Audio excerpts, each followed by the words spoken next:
for the City of New Brunswick for April 23rd, 2018. All ready to go, Madam Chair. Okay, roll call. Evelyn Ascona. Here. Charlotte McNair. Here. Doug Sheehan. Peg Chester. Here. John Zimmerman. Ivan Adorno. Here. Sue McElligott. Here. John Cox. Here. Nancy Paul. Here. Public announcement, Open Public Meetings Act. Please be advised that the notice requirements of the Open Public Meetings Act have been complied with and satisfied with the annual notice to give sufficient notice of the time, place, and conduct of all public meetings of the Board of Adjustment of the City of New Brunswick has been filed with the City Clerk and placed on the appropriate bulletin board of Lafayette City Hall, 78 Byron Street, Brunswick, New Jersey, and has been transmitted to the official newspapers of the City of New Brunswick, namely the Home News Tribune and Star Ledger. Thank you. Salute to the flag. I pledge allegiance to the flag of the United States of America and to the republic for which it stands, one nation, under God, indivisible, with liberty and justice for all. Minutes of the board's March 26, 2018 meeting. Madam Chair, members received copies of the minutes in their packets. Unless you have any changes or additions, a motion to approve, please. I'll make a motion to approve. I'll second. All in favor? Opposed? Good. Communications and reports, resolutions of memorialization. Robert Wood Johnson Property Holding Corporation, Z2018-01 site plan, subdivision and variance application for the construction of an addition to the existing Ronald McDonald House located at 145 Somerset Street, Block 49, lots 11.01 and 18.01, zoning district R-5F. Madam Chair, the resolutions were distributed previously to the board. If you have any changes or additions, you can take those into consideration. Otherwise, a motion to approve this order. Eligible to vote are McNair, Chester, Adorno, McElligott, and Cox. I'll make a motion to approve, and I'll second. Charlotte McNair. Yes. Peg Chester. Yes. Ivan Adorno. Yes. Sue McElligott. Yes. John Cox. Yes. Okay, new business. Just so the public knows, if anyone's here for the Joseph Shadid application, that is not being heard tonight, so they'll get noticed. No, this is the notice for that. It will be carried to next month's meeting, which is May 21st at 7:30 p.m. here in council chambers. So if you're here for that application, it will not be heard tonight, and you can come back on the 21st at 7:30 p.m. here in council chambers to have that hearing. Thank you. Okay, so Gilbert Mercado, Z-2017-15, site plan and variance application for the construction of a mixed-use building located at 405/409 Livingston Avenue and 52 May Street, Block 340, lots 1.03, 3.02, and 5.01, zoning district C-3A.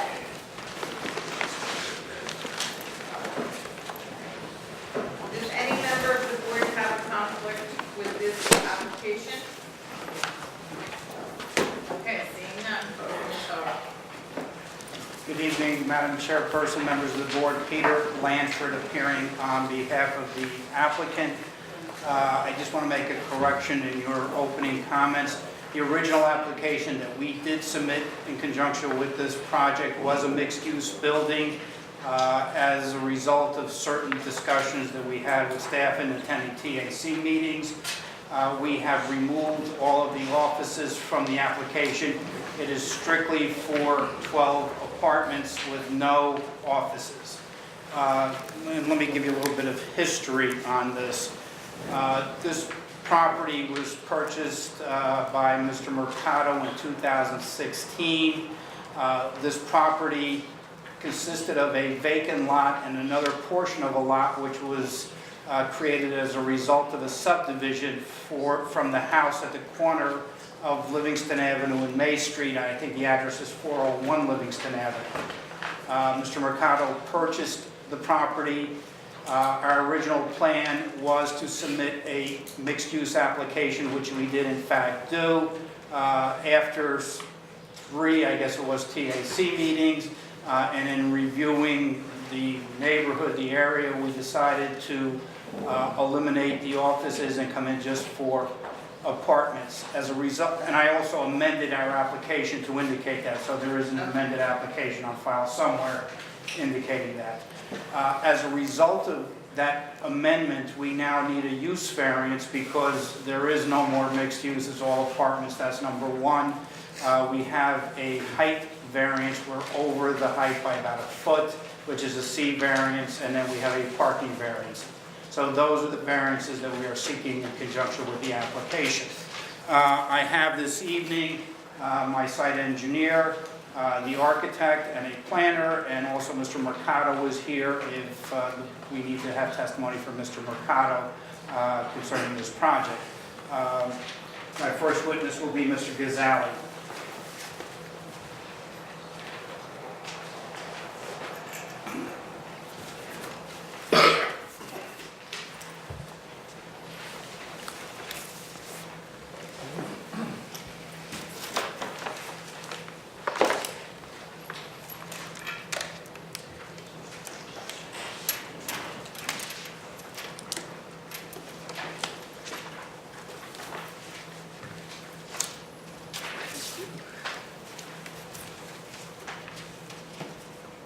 You raise your right hand, state your name, spell your last name, please. Robert Gazali, G-A-Z-Z-A-L-E. And do you swear to tell the truth in this matter? I do. Mr. Gazali, what is your occupation? I'm a licensed professional engineer in the state of New Jersey. I've been licensed since 1990. I appeared before this board 2 or 3 years ago, I believe, for Pentecostal Church, and I've appeared before numerous planning and zoning boards over these past years. Have your credentials changed since the last time you appeared before this board? Nope, still licensed. Okay, then I'll accept you as an expert witness. Thank you. And you were the one responsible for preparing the site plan as a subject to this application? I am. And you're going to rely on an exhibit? Is that the plan set that was submitted in conjunction with the application? It is. In its original condition, there are no changes, no colorings, no Right. markings exactly. to it? No. The plans are dated August 4th, 2017, revised through February 5th, 2018. Do we need to have it marked since it's a submitted plan set? Just let us know what sheet you're referring to from the plans, Okay. please. Yep. Right now, sheet 1 is up. Okay. Mr. Gazali, can you first of all describe the subject property and the surrounding area around the subject property? Right. Properties actually comprised of 3 lots, lot 1.03, 3.02, and 5.01 in block 340. Its address is 405 Livingston Avenue. It's an L-shaped lot, surrounds the northwest corner parcel at the intersection of Livingston Avenue and May Street. It has 100 feet of frontage on Livingston and extends back 150 feet, and it has 50 feet of frontage on May Street, and that extends with a 100-foot depth. Right now, the lot is primarily a maintained lawn, and there is an existing driveway located on the very southeasterly portion of our lot behind the existing corner structure. If you've been past the site, you would notice that there is a bit of a rise about 3 feet above the sidewalk elevation of Livingston Avenue to a crest that occurs at about 15 feet. And then from there, the drainage on the property drains all the way across the rear towards the northwest. The site is located in the C3A zone, and both Livingston Avenue and May Street are fully improved with curb and sidewalk. Now, can you indicate to the board what we are proposing to do on the subject property? Right. Our proposal is to construct a 3-story apartment building. Each floor would have 4 apartments. On the ground floor, the building is roughly 40 by 79 feet, and then the second and third floors are cantilevered, so it's 45 by 79 square feet. The building will be set back just over 15 feet from the right-of-way of Livingston Avenue, and that puts it about 35 feet from the curb line. It's situated within the bulk requirements for the zone, at 6.3 feet on the northeast side and 14.3 on the southwest side. All utilities to service the building would be extended from Livingston Avenue. We're also proposing a parking lot to the northwest behind the building that would be sufficient for 17 cars. The RSIS requirement would be 24 cars. However, the geometry of the lot doesn't allow us to provide that. So, I would point out that Livingston Avenue does have public parking along it. Livingston Avenue also has public transportation, and we think that that is sufficient. Those two items in conjunction with the 17 spaces will allow us to satisfy the parking need. And Mr. Gazali, concerning the building itself is in full compliance with the zoning ordinance of the city of New Brunswick and meets all of the setback requirements, correct? Yes, we are requesting a variance for height. 40 feet is the zone requirement. Our proposal is 41.5 feet. That is the only bulk requirement we're requesting. We do have design waivers to request, primarily related to the location of the driveways, the curbing, the trash enclosure, and those such things. So to talk about the access driveway, our proposed driveway is 22 feet wide. The ordinance would require 24. However, that particular frontage along May Street is only 50 feet. So we're achieving ourselves 5 feet on either side of the curb to allow for grading and construction. 18-foot parking space leaves us 22 feet for the actual driveway. Now that's sufficient for a car to back out, certainly, and exit the site. We have the trash enclosure is lined up right on the driveway, so that's fine for a trash hauler or recycler to access that structure and do what needs to be done. The other violations are related to 5-foot offsets from the parking area to the property. Mr. Gazali, where you have a 22-foot wide drive aisle, is that double loaded or single loaded? There's just one row of parking Right. where that drive aisle is located? Yeah, there's one row of parking. Again, that's sufficient for a car to back out, and it impacts about 5 of the spaces, and certainly they could back up sufficient, hang over the curb. The 2 feet is not going to be an issue. All right. Let's talk about the dumpster enclosure. You used the word enclosure. Can you indicate how the garbage will be contained on the site? Yeah, the trash enclosure will be a masonry wall, brick face, and the brick will match the facade and the exterior of the proposed building.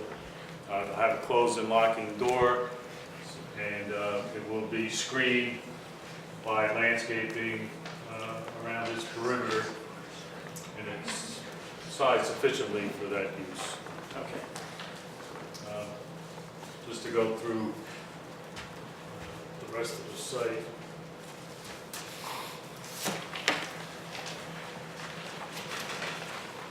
Now I would be referring to sheet 4 of 7, which is the landscape and lighting plan, but it also indicates the grading and drainage. And as I mentioned before, the site essentially from the front of the building, at that point everything drains to the rear. Our proposal to manage the stormwater runoff to mitigate the increase in impervious is to construct an underground detention basin. That would be a series of perforated pipes surrounded by stone. All of the roof leaders from the building will be directed into that basin. we'll propose a storm drainage collection system inside the parking lot, and that will also take that to the detention basin. So the net result is that runoff from the site is cut in half by calculation. You'll notice on this plan that we're showing extensive landscaping around the perimeter of the property. We also are proposing a 6-foot-high vinyl fence, which will prevent spillage from automobile headlights onto adjoining properties. Again, all the utilities will tie in from Livingston Avenue. Handicapped access is provided from the rear, and there is one designated spot for that. A bike rack is also added in the rear. What we had called the common area, essentially is not determined what it would be, but it's an area that might have a picnic table or something down the road, but there's also a bike rack proposed there as well. We're showing a PSE&G transformer on there, also screened. The exact location of that would be determined in conjunction with PSE&G. All right, Mr. Gazali, with respect to the stormwater management, is your stormwater management plan subject to review by any local, county, or state agencies? Yes, the city engineering department has reviewed it, and they have agreed with my calculations. Okay, and it also, you have to submit this plan to the DRCC? We do. We'll be submitting to DRCC for an exemption because we don't meet the major development threshold, so we should get a form letter back from them. Okay. Now, is there any lighting proposed on the site? There is. We have 2 building-mounted lights, and then we have 3 freestanding LED lights, which meet the ordinance for the city, and are proposed, as you can see, and are positioned and angled so that there's very limited spillage onto adjoining property. And all the lighting is directed back on site? Yes. Now, as I indicated in my opening statement, we originally were looking to construct, as permitted by the ordinance, a mixed-use building. Is that correct? Yes. And as part of our submission and as part of a review of the mixed-use building, we showed an additional handicap access besides the access to the rear of the property by virtue of a ramp on Livingston Avenue. Is that correct? Yes, and that's still on the plan. Okay. And if in fact, and your handicap parking is in the back. Yes, Okay. handicap parking. So if in fact, since we've converted this and we haven't been able to get a determination yet, the handicap access is no longer necessary or required, would it be our request to eliminate the handicap ramp on Livingston Avenue and provide all the handicap access from the rear of the property? Yes. And from a design and aesthetics point of view, do you have an opinion as to whether that handicap ramp, while it may be a necessity, is an enhancement aesthetically to our project? Not at all. It's 50 feet long and extends halfway across the site. If we were able to eliminate that, we'd have a landing in front of the door, a set of steps down to grade, and a sidewalk out to the public sidewalk on Livingston Avenue. And we're going to have the architect testify later, but there are 2 methods of ingress and egress to the building. Is that correct? Yes, there's a center hall and a door at either end. Okay. Now we talked, or you talked about some violations where we're not 10 feet from a property line, we're 5 feet. Can you go through the deviations and explain to the board where they are so the board can understand them? Yes.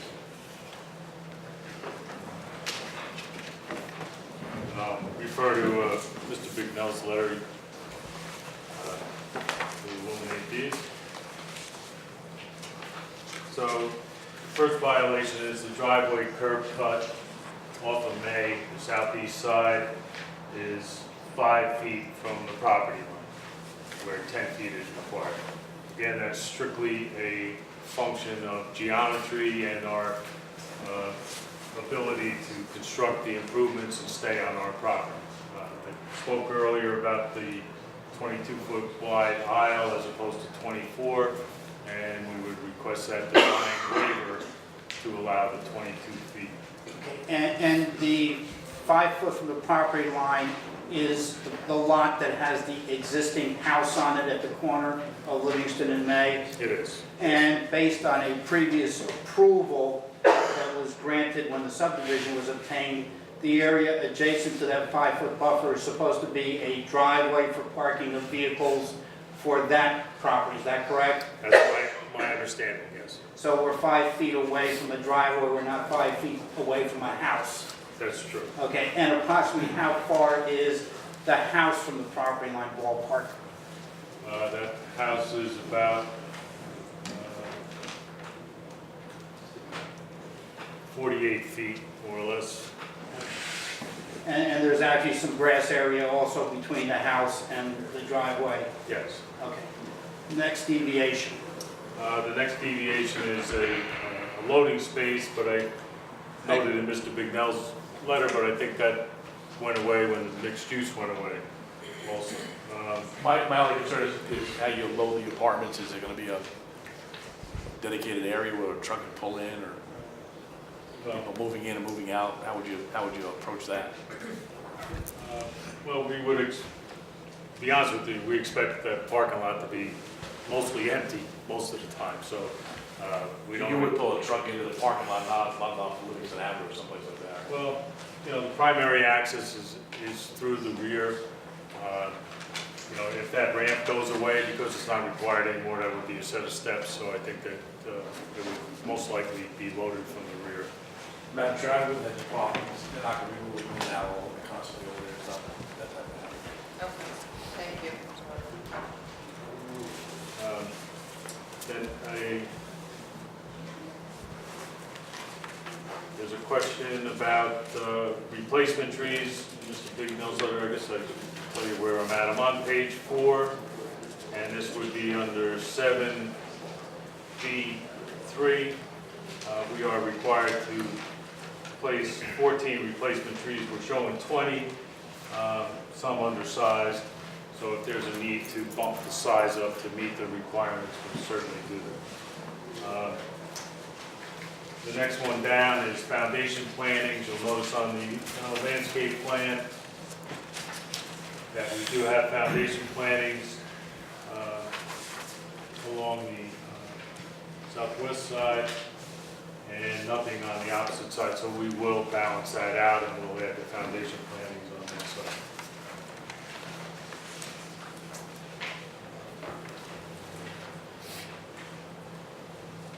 Another violation is a 10-foot buffer required for parking to a residential use. And that occurs in 2 locations: on the northeast side of the property line adjacent to the corner house, the leftover house from the prior subdivision, and then the turnaround area for some of these cars is within 10 feet. The parking itself is at 10 feet, but it is a violation. The area for maneuverability is within 10 feet. Again, that's a function of trying to get an additional space on the property. If we were to honor the 10 feet, we would be forced to lose the space. And I could show you again that on the landscape plan, we are landscaping fairly heavily right along that line. Also, at that area where there is the violation, that abuts a backyard, is that correct? Yes, it's not adjacent to the house, that's true. And approximately how far away is the house on that lot from the violation? 15 to 18 feet. Mr. Gazzelli, can you move down to item number 8, sign? Right. Well, we have just one sign proposed in the front. It's just an address sign. Obviously, when the use went away, we don't need to advertise for any particular business there, so it'll just say 405 Livingston. And that will be a compliant sign and area and setback? Yes, Okay. that's it for violations. Okay. Finally, on the last page of Mr. Bignell's report, he has some comments. Some of them do not apply to you, but let's go through the ones that do apply to you. Obviously, we need approvals from various agencies, and plans have been submitted to those agencies and are being reviewed at the present time, correct? Yes, Okay. There is no basement being proposed with this building, correct? slab on grade, yes. Okay. The refuse and recycling, you've testified how it's going to, where it's going to be located, is that correct? Yes, We've explained the common area, we've explained the plantings. right, we'll agree to increase the plant height to 36 inches, item F. Okay. The rest of them, I think we could deal with the architect, the sign we talked about. You agreed to screen the transformer, is that correct? Yes, Finally, there's a request for a lot consolidation. We will, by deed, consolidate all of the lots into one lot. I have no further questions of this witness. Does anyone have any questions? I do. The PSE&G transformer that you mentioned at the rear of the building, yeah. will that emit any noise? No, those are generally quiet. Towards the rear of the Yeah, house next door? right, I wouldn't expect any noise from that. No? No other questions? No. Thank you. Oh, Thank you. Oh, thank you. Mr. Johnson?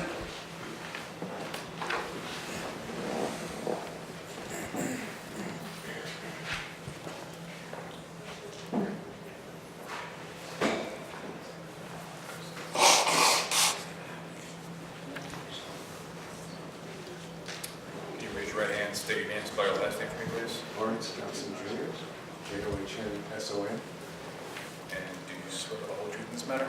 Yes, I do. Mr. Johnson, what is your occupation? I'm a licensed architect in the state of New Jersey. And have you testified before this board previously? I have several years ago, but yes, Can you just briefly give the board the benefit of your educational and professional background? sure. Been licensed for over 20 years in the state of New Jersey. I'm also licensed in the state of Pennsylvania. And I've been practicing architecture basically since the early 80s. And the plans that are subject of this application were actually prepared by your father? Correct. Okay. And your father is having a good time in Disney World, so he sent you here tonight, correct? Correct. Okay.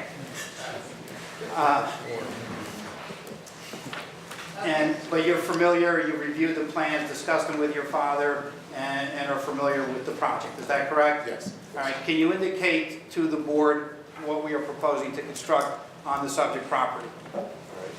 The proposal is for a 12-unit apartment building, 2 one-bedroom units on the ground floor, 2 two-bedroom units on the ground floor, and then 4 two-bedroom units on the subsequent second and third floors. Okay, and what are the approximate size of the units? So we have the breakdown you'll see on the sheet A1, 1 of 11. And we have the one-bedroom units at about 575 square feet. The two-bedroom units range from 750 to 804 square feet, depending on where they're located in the building. And the access to the units is how? There's a central corridor that all the apartments access from, and that central corridor has a stair and then front and back entrance at grade. And in reviewing the reports that were generated in conjunction with this application, there was a recommendation that access to the building for the tenants be secured and so that the doors are not just open so anybody can walk in and out. Is that correct? Right, so we're providing secure access, card access, as well as security cameras at both entrances to basically secure the building. Now, Are there any plans that the public can view while he's testifying, and just the one set, or is there? I do Right to your have, rear there, looks like you have a few interested people. I do have extra sets in black and white. They're not in color, but You can borrow my set if you want to do that. I mean, I can pass these out. I can share with that. Thank you, sir. I don't want to pass these out because,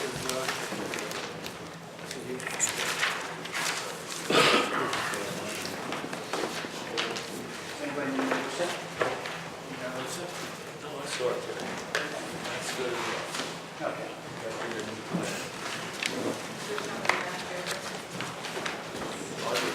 You guys interested in this application, or? Are you here for this application? Yes. Do you need a set? Yes. I'm behind the big door. Okay.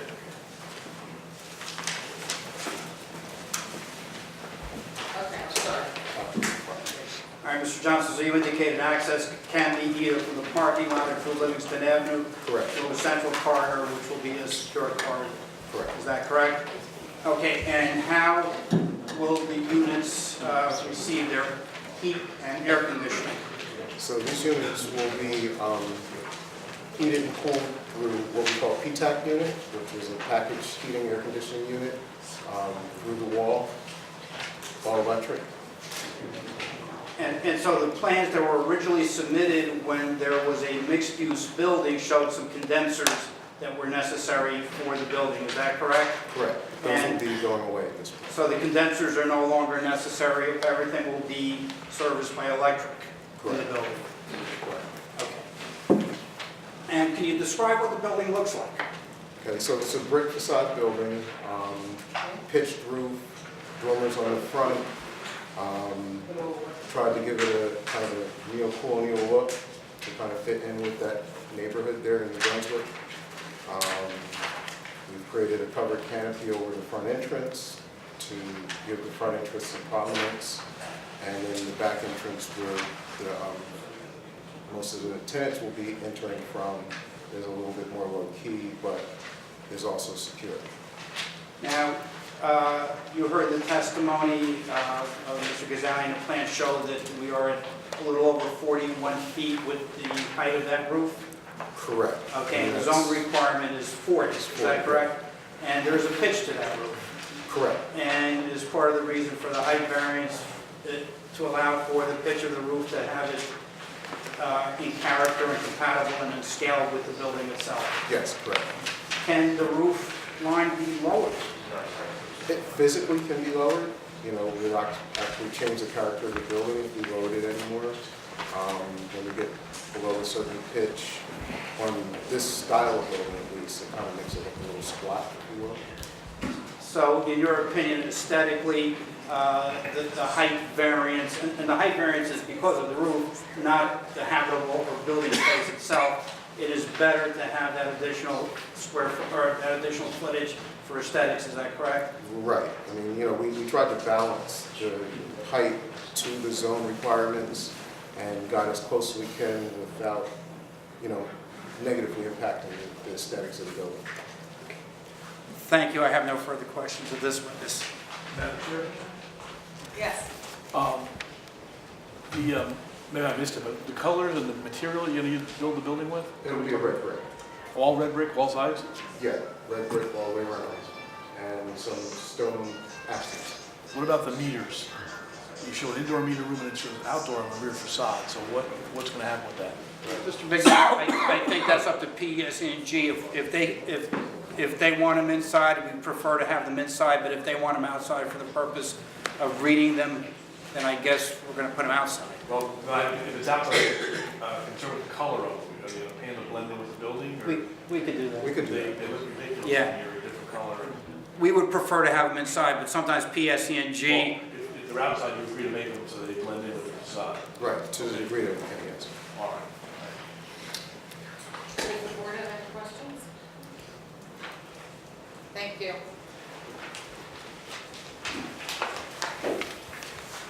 Mr. O'Brien? your right hand, state your name, spell your last name. Kevin O'Brien, O-B-R-I-E-N. And you swear to the truth of this matter? I do. Good evening, Madam Chair. Mr. O'Brien, are you a licensed professional planner in the state of New Jersey? I am. And how long have you been so licensed? Have your credentials changed since the last time you've been? No, and I am still licensed. Okay. So we'll accept you as. Thank you, Madam Chair. Mr. O'Brien, you're familiar with the zoning ordinance of the city of New Brunswick, along with the master plan. You're also familiar, I assume, with the subject property, have visited the area and the surrounding neighborhood. Is that correct? That is correct. Okay. And can you initially indicate to the board why we're here this evening? Yes, you've heard the previous testimony. We are here for a use variance because in providing a mixed-use building, we are missing the mixed use. It's going to be apartments only. The C height variance for 41.5 or 40 feet is allowed, and a parking variance for 17 spaces where 24 are required, plus the various waivers that Mr. Gazzelli went through. And Mr. O'Brien, are you familiar with the neighborhood where the subject property is located? Yes. And can you briefly indicate what is surrounding the subject property? Certainly. And if it pleases the board, I do have an aerial view that I'd like to hand out. A1 perhaps? A1. Do you have copies for I do. members of the public? I have a couple for them as well. Bring these to the board.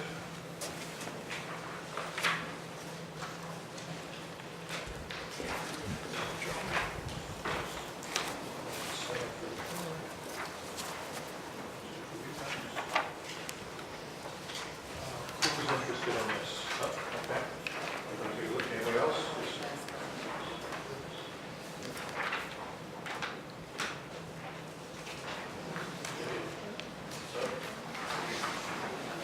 Can you share it? Yeah. Can you share it? Thank you very much. Madam Chair, if I may just inquire. Have another.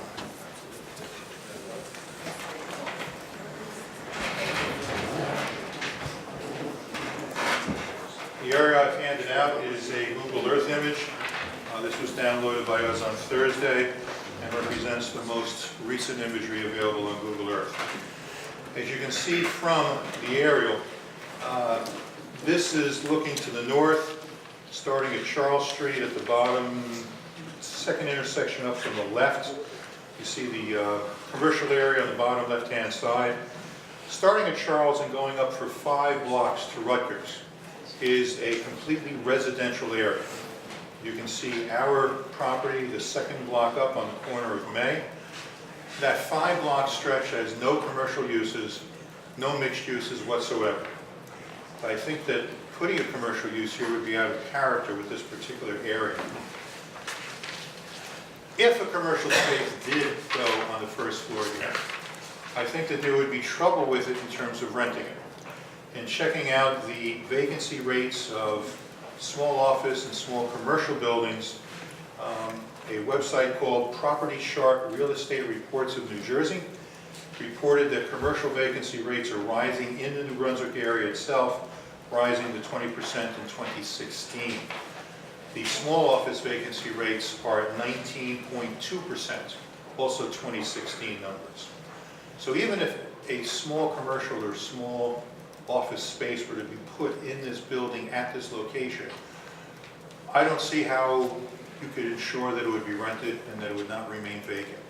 Not only that, but by having parking in the back, it would be difficult to get to. And that would also add traffic onto May Street, which is a residential street. So I think that as we looked around over these last few years, those small offices that we remember from realtors and lawyers and accountants, travel agents, many of them have gone away because many of those people are now working out of their basement via the internet. They're in office condos where they can work with other professionals. So that market is not as robust as it used to be. I think that by not providing a commercial use on the first floor is a better planning alternative for this area and is more in character with this area. Mr. O'Brien, not only did you also drive Livingston Avenue and look at buildings that have mixed uses, and in doing so, did you see whether there are any signs that there are vacancies in office buildings along Livingston Avenue? Towards the north, I did see some vacancies, yes. Okay, thank you. The other variance that we're seeking is a height variance for the 1.5 feet. Would you like to opine on that? The building being proposed is 3 stories. It is 1.5 feet above the requirement. As you saw from the plans you took a look at before with the architect, this building is very residential looking. Shutters, dormers, gables, the entryway treatment. It does not look at all like the apartment building across the street, which is also 3 stories. That's a commercial looking apartment building. This one is trying to keep the character of the neighborhood in terms of giving it a more residential type of look.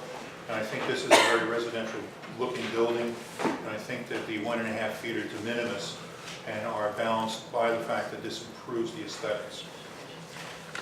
In terms of the parking variance, I believe that this can be justified by the types of the apartments in this building. 1 and 2 bedroom apartments which generate typically 1 or 2 people. And as we know in this particular area, the second bedroom is many times an office or a den. Occasionally it will be a person, an in-law or a visitor. But for the most part, it's 1 or 2 people per unit. And of those 1 and 2 people, most of them only have 1 car, as we've seen through the many applications coming before this board. For the few that have 2, well, there are extra parking spaces beyond the 1 per apartment. A bicycle rack is being provided. This building is within a mile of downtown New Brunswick, so that is doable for a good walker and a biker if they so wished. And of course, all the mass transit that is available in this area, I think, is a mitigating factor. Okay. Mr. O'Brien, does the master plan of the city of New Brunswick give the board any guidance with respect to this application? Yes, there are several passages in the master plan that I believe refer to this application. First, on the goals, page 13, item 2, provision of unique, attractive, and high-quality residential areas that attract new residents with a wide range of housing and lifestyle choices is a goal of the master plan. Number 3, increased residential land usage through infill, rehabilitation, and redevelopment appropriate to the character of existing neighborhoods. And then page 57 talks about a variety of housing choices that address neighborhood needs. And page 58 discusses how many New Brunswick neighborhoods have mixed-use development, but it is often inefficiently located with inappropriate uses. And states, quote, isolated retail scattered through the neighborhood is less optimal than gathering it together, unquote. I believe that this application addresses those goals. Mr. O'Brien, does the municipal land use law give the board any guidance or direction in deciding this application? There are several goals of the municipal land use law that do apply to this application. First, item A, alpha, to encourage municipal action to guide the appropriate use or development of all lands in this state in a manner which will promote the public health, safety, morals, and general welfare. Item G, golf, to provide sufficient space in appropriate locations for a variety of residential uses. And I, India, to promote a desirable visual environment. I believe this application is consistent with those passages by providing needed housing in an appropriate space and a building that looks very much in character with the neighborhood. Mr. O'Brien, you're aware that we have to indicate to the board or demonstrate to the board as to whether the grant of this variance will have any negative impact. Do you have an opinion as to that? Yes, I cannot identify any negative impacts. This use is compatible with the neighborhood. The residential appearance of this building will fit into the neighborhood and is certainly very, very pleasing, I believe. I can see no negative impact upon the neighbors or the adjacent property owners. Finally, Mr. O'Brien, have you reached a conclusion with respect to this application from a planning perspective? Yes, I have. As the board remembers, this has to pass a burden of proof, the three-step process in which the first step is to show you that there are special reasons. And we've done that by showing you the goals of the municipal land use law. In particular, items A, G, and I pertain to this application. Second, we can reconcile this application with the master plan and those statements that I read out from the goals, such as attracting new residents, wide range of housing, and infill rehabilitation and redevelopment of neighborhoods. And then last, we have to show you that there will be no negative impact upon the neighborhood or the city as a whole, and I cannot identify any negative impact at all. I believe that this application is particularly suited for this location by providing a traditional building that is characteristic of the neighborhood. I believe that the bulk variances can be granted under a C2 argument and that the benefits outweigh the detriments. And then lastly, I would conclude that the application, I believe, can be granted without substantial detriment to the public good and without substantial impairment to the zone plan and the zone rules.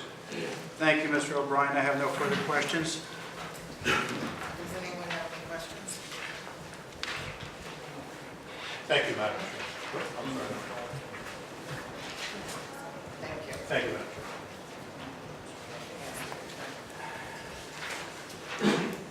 That concludes my presentation. I have Mr. Mercado here, who is the owner of the property, in case the board has any questions or the public has any questions. But at this juncture, I will not call any additional witnesses.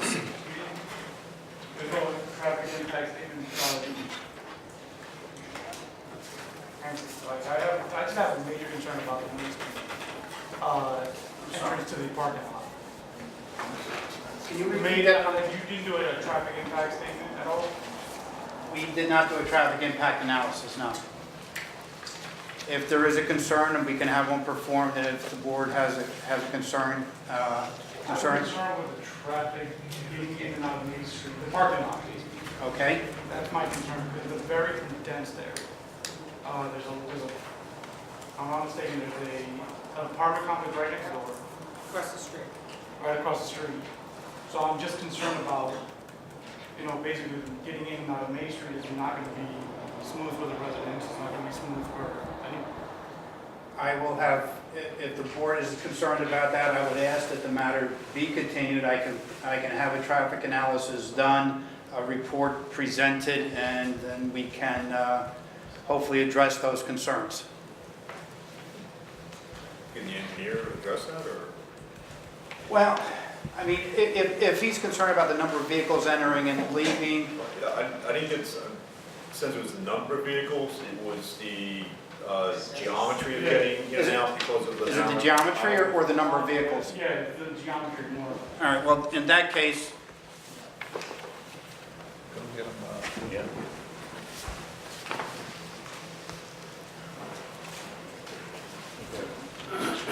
Well, to talk about the geometry, our particular access point will be signed with a stop sign and a stop bar.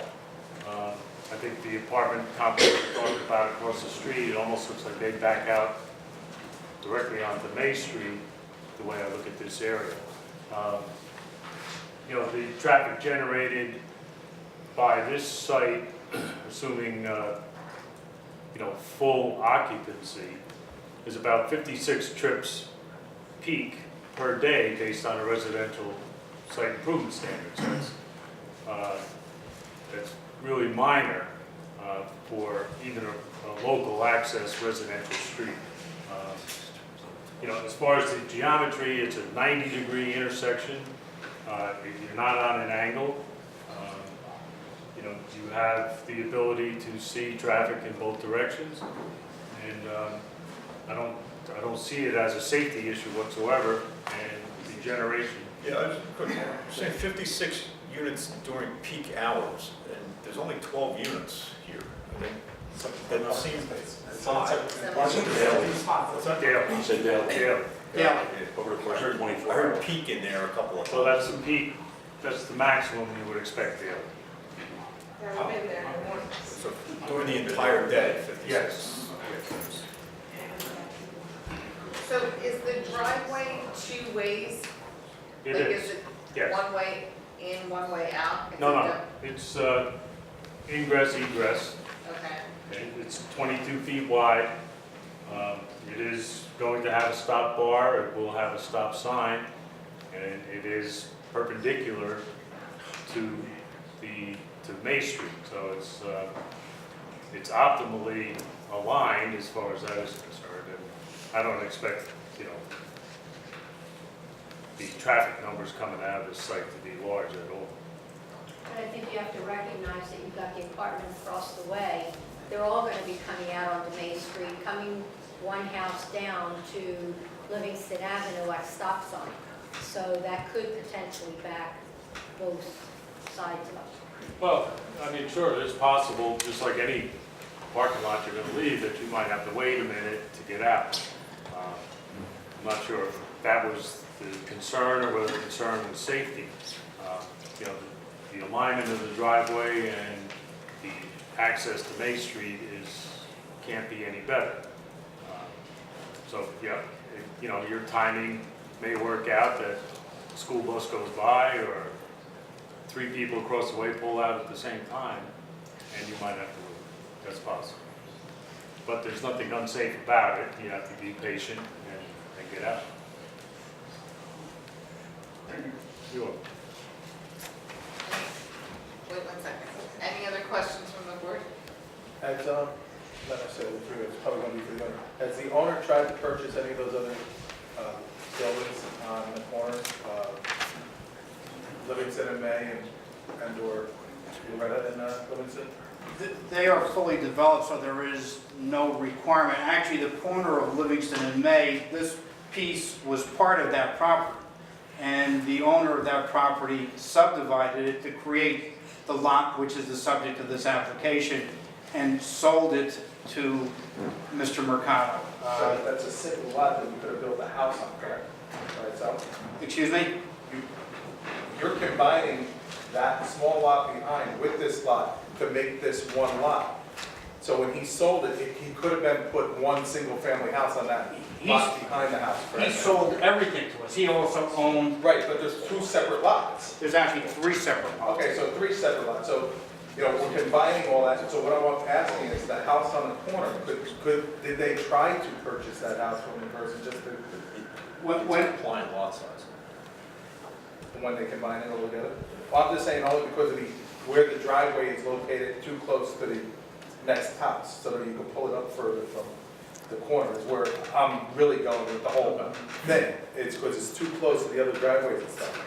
It's within 5 feet, so, When Mr. Mercado purchased the vacant land, the house itself was not on the market, was not for sale. As a matter of fact, that owner still owns the property today.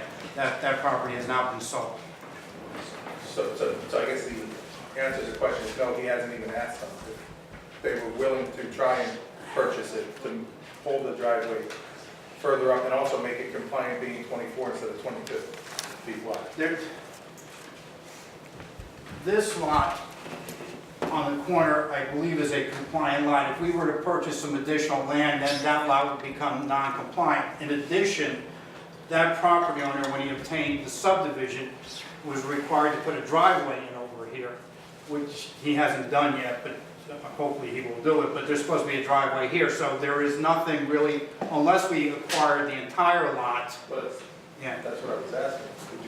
Did somebody ask or approach the owner of that lot to purchase the whole entire lot? When Mr. Mercado purchased this was not for sale by that owner. But sometimes you would go to make it compliant to hold the driveway away from the other, that you would ask maybe the owner if they were willing to sell. Well, that's what I'm saying, he was not willing to sell it. That, all he was selling was the vacant land, it was not selling the house. That house has a tenant in it, and it's a rental property for that owner.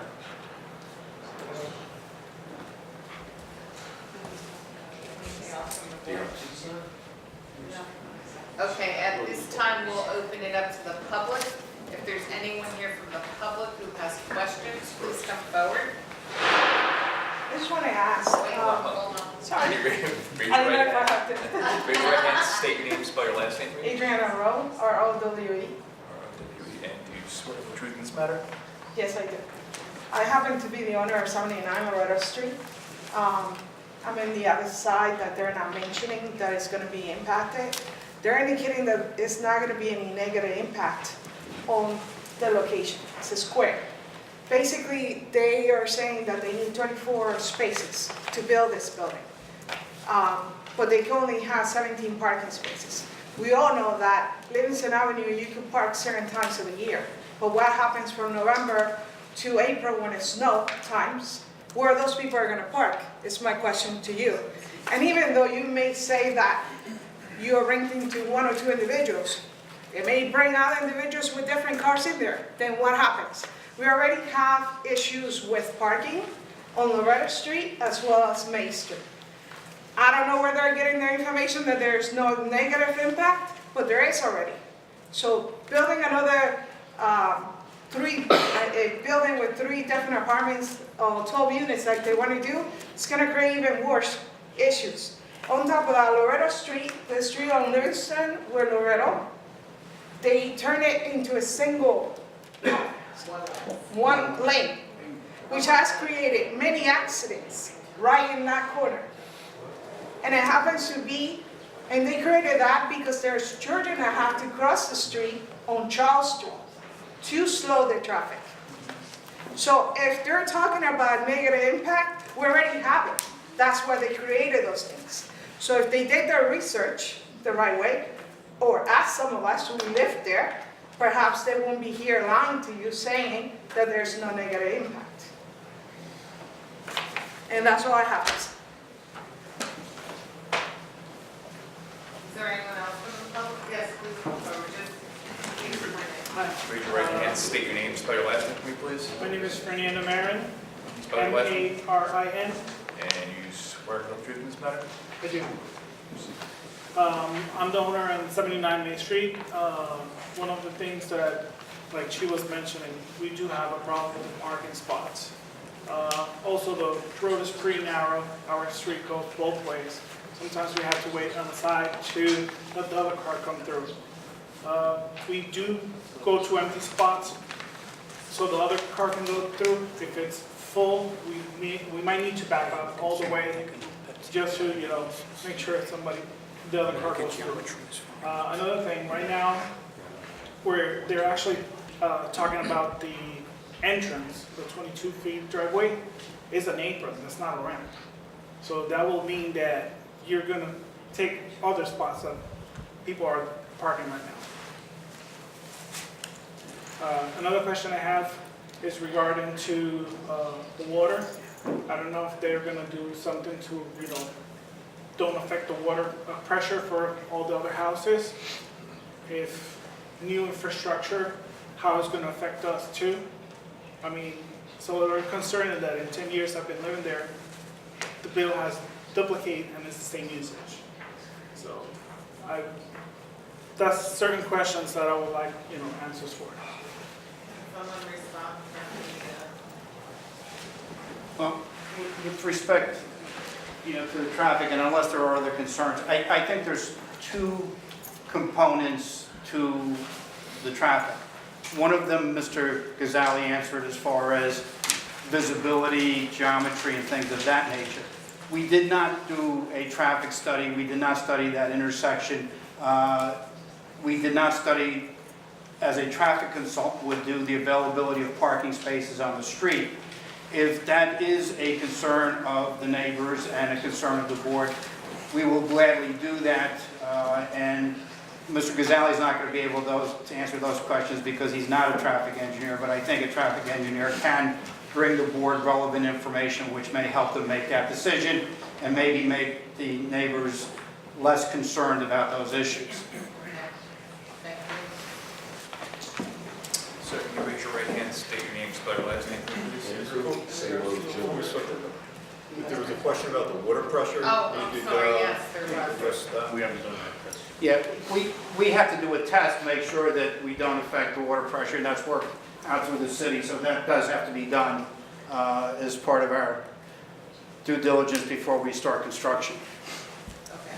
And does that information, where does that information, once you learn of that information, does it get shared with anybody? Well, Yeah, that would be shared with Mr. Carley or Mr. Moody as part of the compliance package. That's a requirement in the review letter that we have that testing done and verify the flows at the site. Thank you. You're welcome. One more time, please. Andrew Sabo Jr., S-Z-A-B-O. And you swear to the whole truth in this matter? Pardon me? You swear to the whole truth in this matter? Yes. Please proceed. I live on 75 Loretto Street. This is my house here, this is my shed here. All these trees he wants to cut down are beautiful cedar trees, they're large cedar trees. Apparently they're gonna go, because there's not a cedar tree on his piece of property, so he's talking about the ones that surround my property. Not allowed to take them all. First off, this monstrosity is out of proportion to the neighborhood. It shouldn't even be there. Why can't the man, and I told him this, why can't Mr. Mercado put up two-family houses, keep in proportion with the neighborhood, keep the parking good? I counted 40 cars from Joyce Kilmer to the top of my street on East Denver. 40 cars. There wasn't one parking place available. And the same thing on May Street, just like the other guy was saying here. I don't know him, but he said the same thing. The cars from that apartment, that big apartment on May Street, are parked in the street. Not only on their side of the street, but on the other side of May Street also. And there's no parking there either. I don't know where he's getting all these parking places from. It's just not, it's just out of proportion. Another thing is, there's not enough parking places, we already know that. Well, anyway, I counted the cars, we got that. The thing too, is this garbage container here, the wind comes out of the west. This is blowing up the west this way, and they're coming straight out the west. We're gonna be smelling this, and then the truck has gotta get in here. He's got cars here. Why don't they take the garbage container and put it on May Street here? Put it there where the guy can get better access to it, instead of hiding it in the back here. Because you're gonna, you know, something's gonna happen, or wreck cars or whatever, I don't know. The rain, I don't know where the rain's going. He's talking about this perforated pipe. If you're gonna put it in clay, it's not gonna go that far. That's gonna back up, and then it's gonna be more turmoil to the neighborhood. And a big thing about this, and I've been here on Loretta Street since 1978, and Mr. Lanford knows as well as I do, his aunt and uncle were so against that apartment building going up. You remember that? Oh, you do, I know you do. I know you do. They were adamant about that place going up, and I spoke to Mary, and I'm telling you, this is just nothing gonna be but a problem. It's gonna be a lot of noise, a lot of lights, a lot of doors slamming, a lot of yelling going on. And then, if he thinks it's just gonna be a couple cars here, they're gonna move this place up, and then I don't even know where I'm gonna park. I got a barrel sitting in front of my house. I want a parking place when I go home. And already the whole street's getting parked up, and I never had this. When I moved there, I think there was 7 cars on the street. Now there's 40. I mean, I counted 40 cars. It doesn't make sense, you know? Put something in there respectable to the neighborhood. Change the plan, move the garbage, please move the garbage.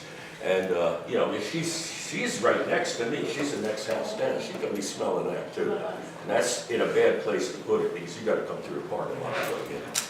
It's really bad, it's a sad situation, it's bad plan. That's all I gotta say. It's a nightmare. Thank you. Can anyone address the garbage area for Mr. Sabo? Yeah. Well, I'm not sure where you're suggesting we put it, but garbage is picked up twice a week, I believe. Recycling every 15 days, I'm not sure. You mean by the city? I believe so, yeah. And of course, Is that gonna be a dumpster? no, they're gonna be individual garbage cans with So they- lids. Okay, And they're they're gonna take, inside a brick wall. So there's no wind blowing through. There's a door on there, and it's actually set up just fine for a garbage hauler. Mr. Mercado We'll have someone pull the cans out on the day that the garbage is being picked up. And we think it's in the best spot as opposed to, really being an eyesore on the right of way. It's blocked from the northwest by this garage. That's my shed here. Yep, your shed. That's my shed, my Yeah. house. Okay. So We think that's in a good I spot. think it's gonna stink. I really do. I would depend on, So, can I ask a question? So, other projects that we have approved like this, the landlord has hired private garbage companies to come pick up the garbage on a more routine basis rather than just twice a week like the city does. Has Mr. Marcato thought of that for the concern that the neighbors have? We have thought of it, we'd be willing to do it. We didn't know if it was a concern of the neighbors. If it was, we can arrange for private collection and have it pick up more than twice a week. So that can be done. Does that help satisfy your concern? Well, that part, yes. The size of the structure is way. We're gonna go through the trees in a minute. right, okay. Then, and That is a condition. there were, No? That is a condition. Yes. and there were just a couple other comments. We did at least 8 excavations out here to document the soil, so we're confident in our design, and it's based on, specific testing at the depths where we have the system constructed. As far as the trees, the cedar trees, we can do something to preserve some, if not all of those. We would propose less, but we would leave the natural screen there as opposed to taking them down and then replacing it, which is what we have proposed. That's fine. Okay, so we can make that a condition as well? You're not taking, to understand, you're not taking down any of his trees. Oh, no, Like I said, not on purpose. No, we're not. No, you can't cut down trees on his property. He has to understand that, right? Yeah. Now, there are some cedar trees on our property on the perimeter, and we're saying we could look at preserving them. No, I understand that. You can't cut trees down on his We are property. aware of that. We're not Does he proposing. understand that? That's my question. You understand that? No. Oh, yeah. They can't cut down trees on your No, property. we're not proposing that. Oh, yeah, Additional on the trees, what are we doing with the trees? So it sounds like we're going, if I heard correctly, we're going to try to preserve as many cedar trees on the perimeter of the property as possible. Yes. Well, then they're gonna need an amended landscape plan as a condition of approval, if there's an approval. Or if you're asking us to do a traffic study, we have to come back. We could Yes. probably have Mr. Gazali go out there and look at what cedar trees can be preserved. We could probably submit an amended landscape plan for you and the neighbors to review also before the next hearing. That would be excellent. These trees are this fat around. They're big. They've been growing for years and years. I kept them trimmed. Now they're getting a little bit, they need a little trimming. But they're huge trees. Okay. Very big. Okay, sir, I think we answered all your questions, correct, Mr. Zabo? Thank you. You're Can you welcome. raise your right hand, state your name, spell your last name for me, please? My name is Samuel Velez, Villa Bistro, B-E-L-E-C, Samuel. I live on 75 Main Street. And do you swear to tell the whole truth in this matter? Do you swear to tell the whole truth in this matter? Oh, man, I think that problem from the sun, with the garbage, parking lot, all that. No, no, no. No, do you swear to tell the truth in this matter? Él quiere saber si va a decir la verdad. Oh, entonces- yes. Thank you. Continue. So, I live in behind the building 395 for Livingston. My house in Ashford behind. We got a problem from the parking lot. Sometimes I call tow truck because blocking my driveway.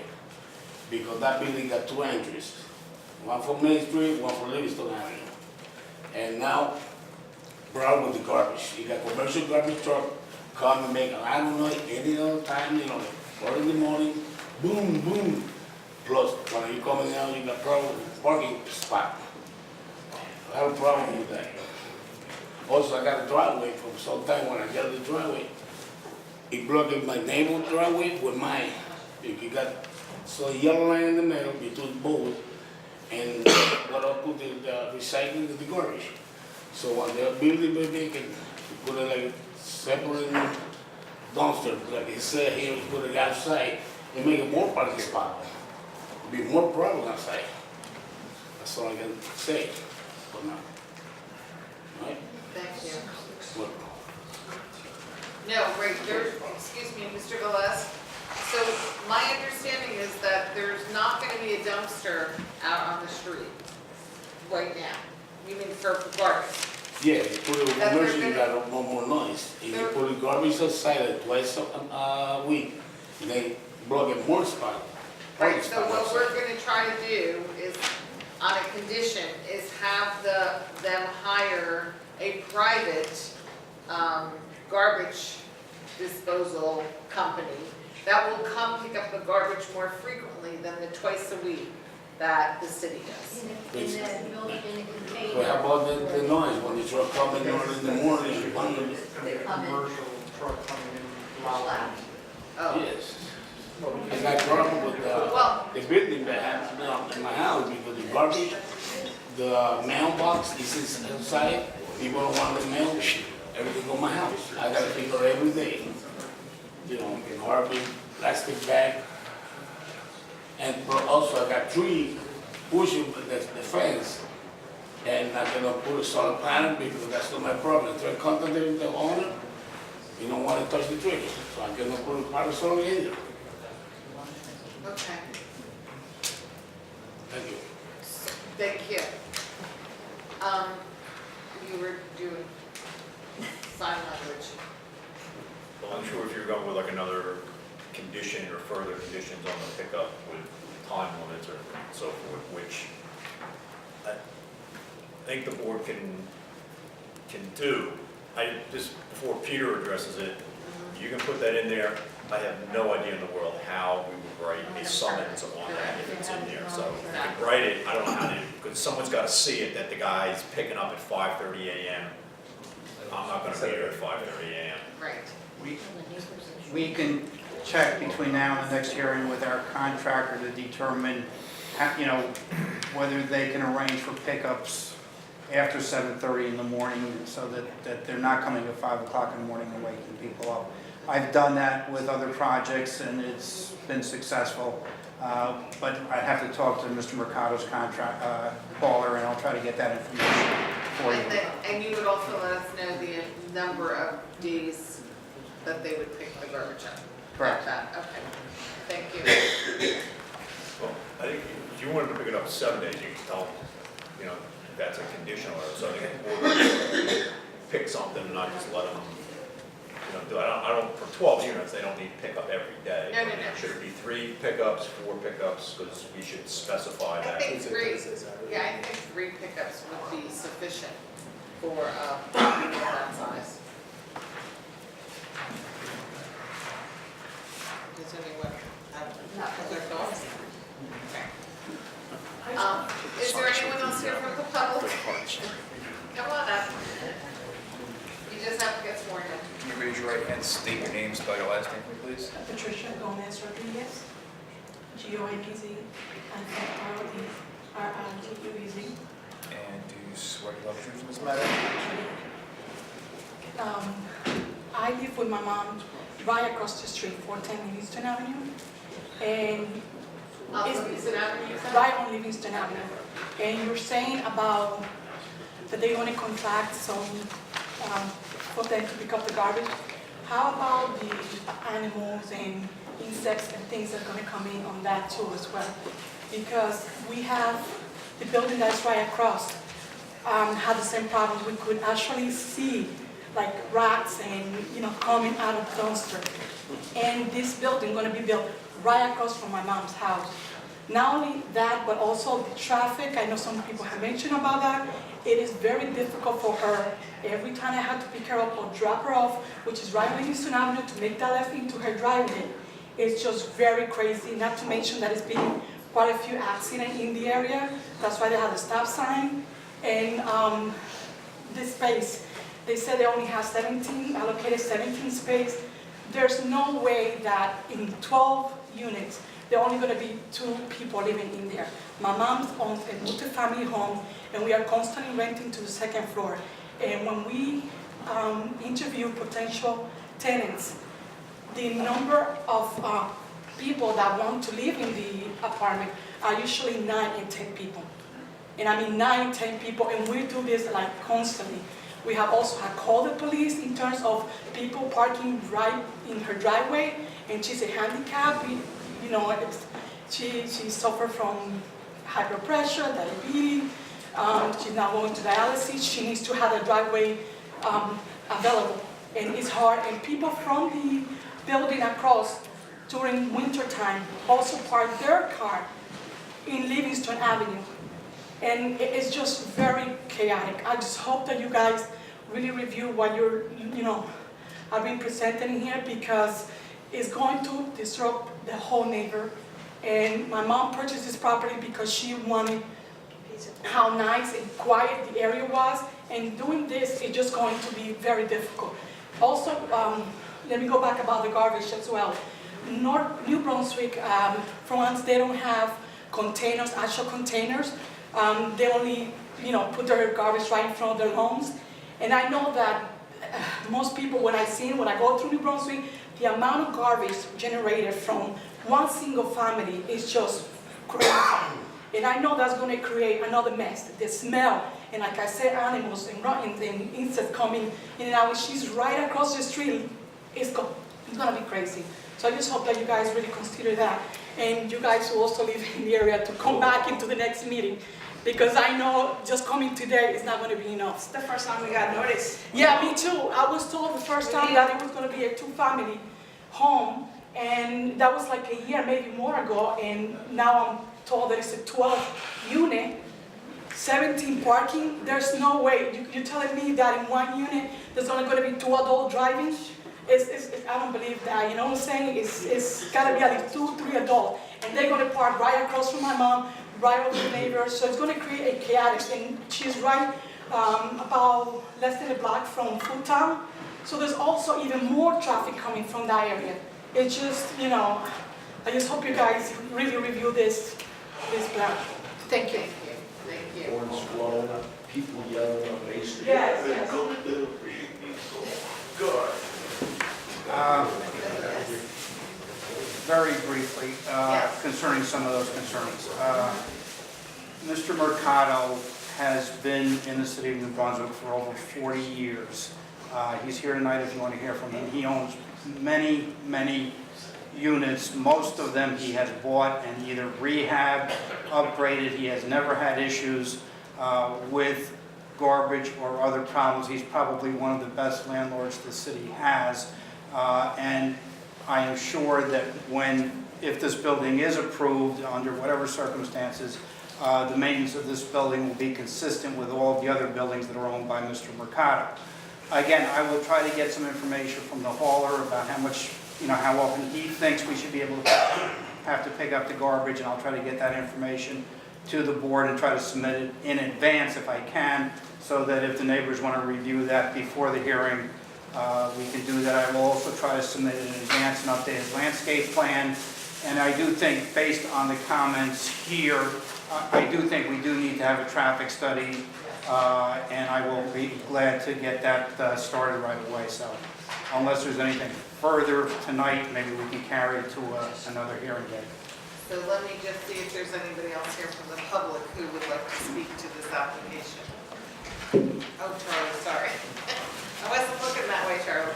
Raise your right hand, state your name, spell your last name for me, please. Charles Crandall, K-R-A-T-O-V-I-O. And you swear to the truth, this matter? Yes, I do. Good evening, members of the board. Thanks for hearing me out, listening to the public tonight. I'm glad that you're going to move forward with a traffic study, because this is an area where there are a lot of accidents.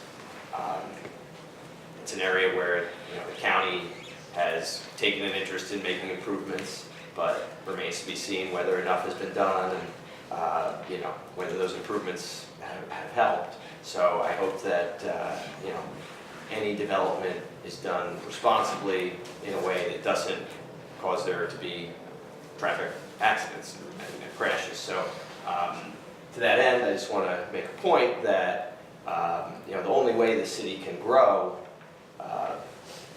from its current place is if more people use mass transit. So perhaps the applicant can look into ways to get more of their future tenants to use transit. You know, some applicants previously have agreed to install a bus shelter, which is great if you have buses that are going there, but that's another component that the city really needs to focus more on. Our bus system is lacking. If we had more buses that were running more regular routes, and there was more easy access to information about where those routes will take you and when, maybe a smaller percentage of the people living in such a building would require cars, would save on the parking demand, and also the impact on traffic. So I hope that you know, the applicant, the city, and everybody else in New Brunswick can try to find a way to help get more people using mass transit, because this is you know, how many bedrooms are we talking? 22, 20? No. Oh, total bedroom 22, yeah. 22 bedrooms, so that could be, you know, a good number of vehicles added to an area that's already kind of congested. Might be able to make it happen if more people are riding mass transit, but if not, it's going to really cause problems. So I hope that everybody looks into that. Thank you. I just have one more question, if I may. Why is it that this is the first time that he, as an individual owner of the property adjacent to his, only got notice to come for this hearing when there was others? I don't understand that. There was no others? Okay. This is the first hearing. And why is it, does it have to be a 12 unit? Can it just be a normal house like it's surrounding that block? I mean, we're not saying don't build. If he bought the property, he has the right to build all he wants. We're just saying make it normal. So maybe, No grass around it, no nothing. maybe we should hear from Mr. Mercado since the neighbors have questions. You're gonna get flooded.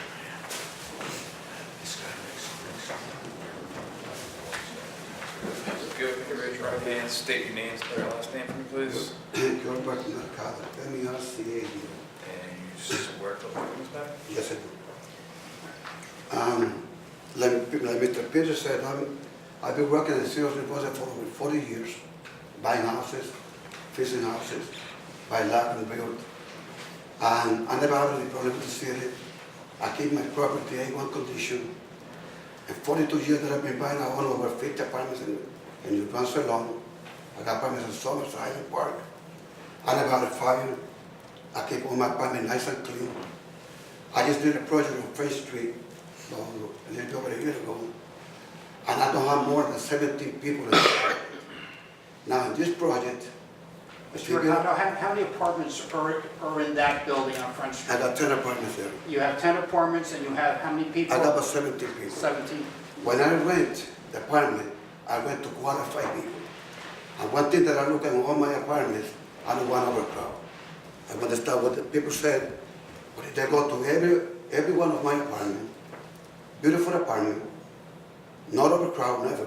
I mean, because I got a construction company, we look at the apartments every single day for garbage, recycling, garbage around the property, and everything is nice and clean. That's the way I've been doing for 42 years, and I want to keep it the same way. So will you have a maintenance person Yes, I on got that it. property? Yes, I will. Okay. Yes. And, I got 10 employees that work for me, daily. Yes. and the one, I believe there's 1 bedroom and 2 bedrooms, They want to correct? correct. So is your plan to only rent the 2 bedrooms to 2 individuals? That's what I got on French, and that's what I'm looking for. You know, in the 2-bedroom, 2 people, maybe 1 little kid, if they have it, and the single one, just 1 person. Don't think you can do that. You can't restrict. That's a violation, I believe, probably of Fair Housing Act, that you can't discriminate against people with children Okay. and so forth, so I don't know you can do that. I don't know if you want to do that as a town. No, I'm just asking his intentions, not, I'm not Well, saying there will not be more than 16, 18 people, you know, other people. Just to be clear, you can't restrict or prohibit children in Right. apartments, but you can restrict the number of occupants in an apartment in your leases. And if there are more occupants than your lease allows, Mr. Mercado then has a right to remove those tenants. Get that by square footage? Yeah, it would depend on square footage, I'm sure.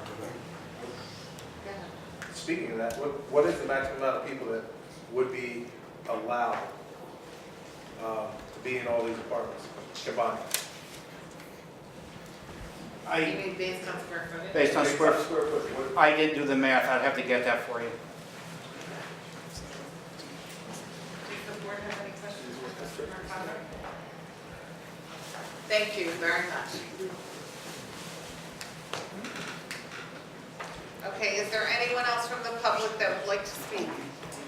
See,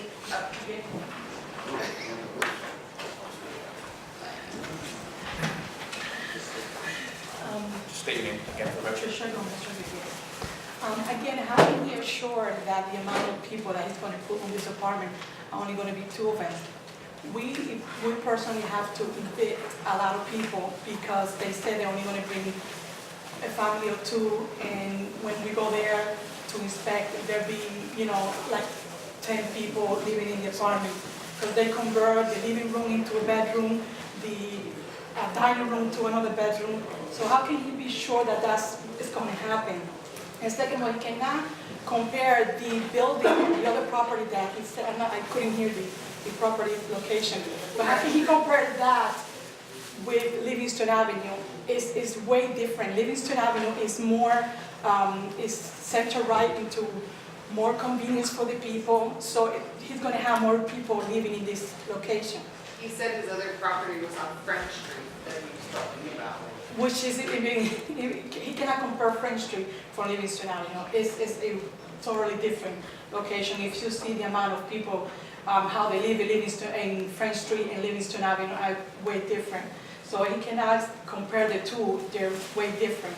It's just, he's also said he has 10 people working for him. Would that be that those 10 people are going to be working in that building, or he has them all throughout? Because I have heard of tenants, past tenants that he had, and I have not heard good things about his building. I mean, they have negative things to say about the building where he owns, and I just don't know if I should believe what he's saying.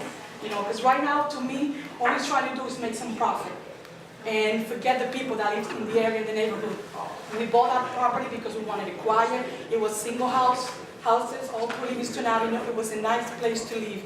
And now building that building is just going to create a chaotic neighborhood. So, thank you. Thank you. Okay, is there anyone else from the public? Okay, seeing none, we'll close the public portion of the meeting. Does the board have any additional questions?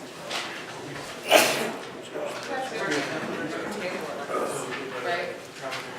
We're not making a decision Right, tonight I think based on. the applicant is offering to go do get some additional information for the traffic study, information on the garbage pickup and Landscaping. and the landscape, advise that the landscaping plan coming back here, and would you be ready to come back?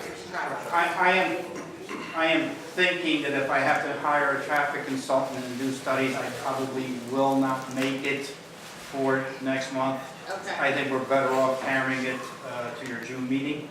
okay, Madam Chair, yes. I would ask then that the applicant confirm the date. They'll ask to carry it. You're granting an extension of time? Yeah, let's get the date from Mark, and then I will put it all on the record. Well, we would have to have notice again. I was just going to ask that, will the public get notice? June 25th. June 25th is the board meeting? Correct.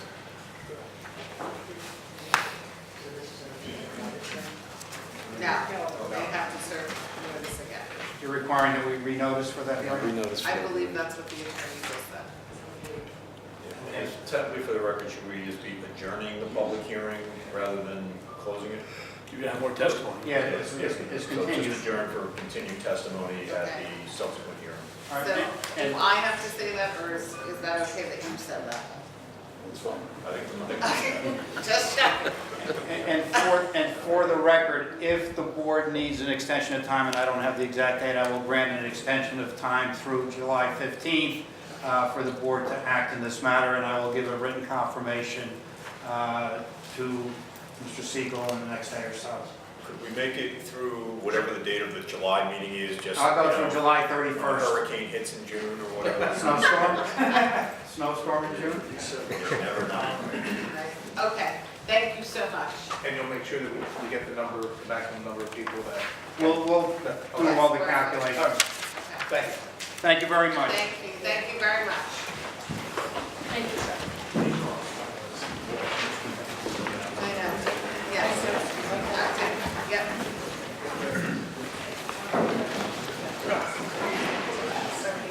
You may have to.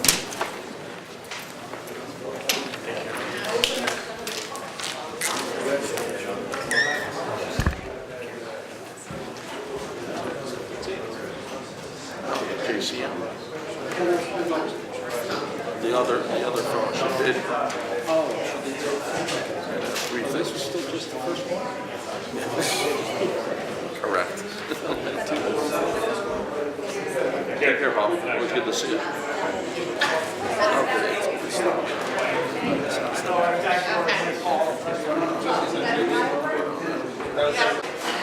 Okay, we're back on the agenda. So for this application, I am going to recuse myself for a potential conflict, and I'm going to turn the meeting over to Mr. Cox. Yeah, I think you should put on the record what the conflict. Oh, the conflict is that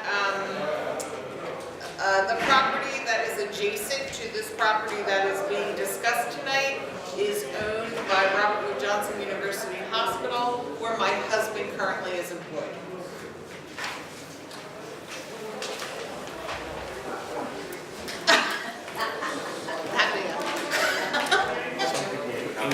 So, good night, everyone.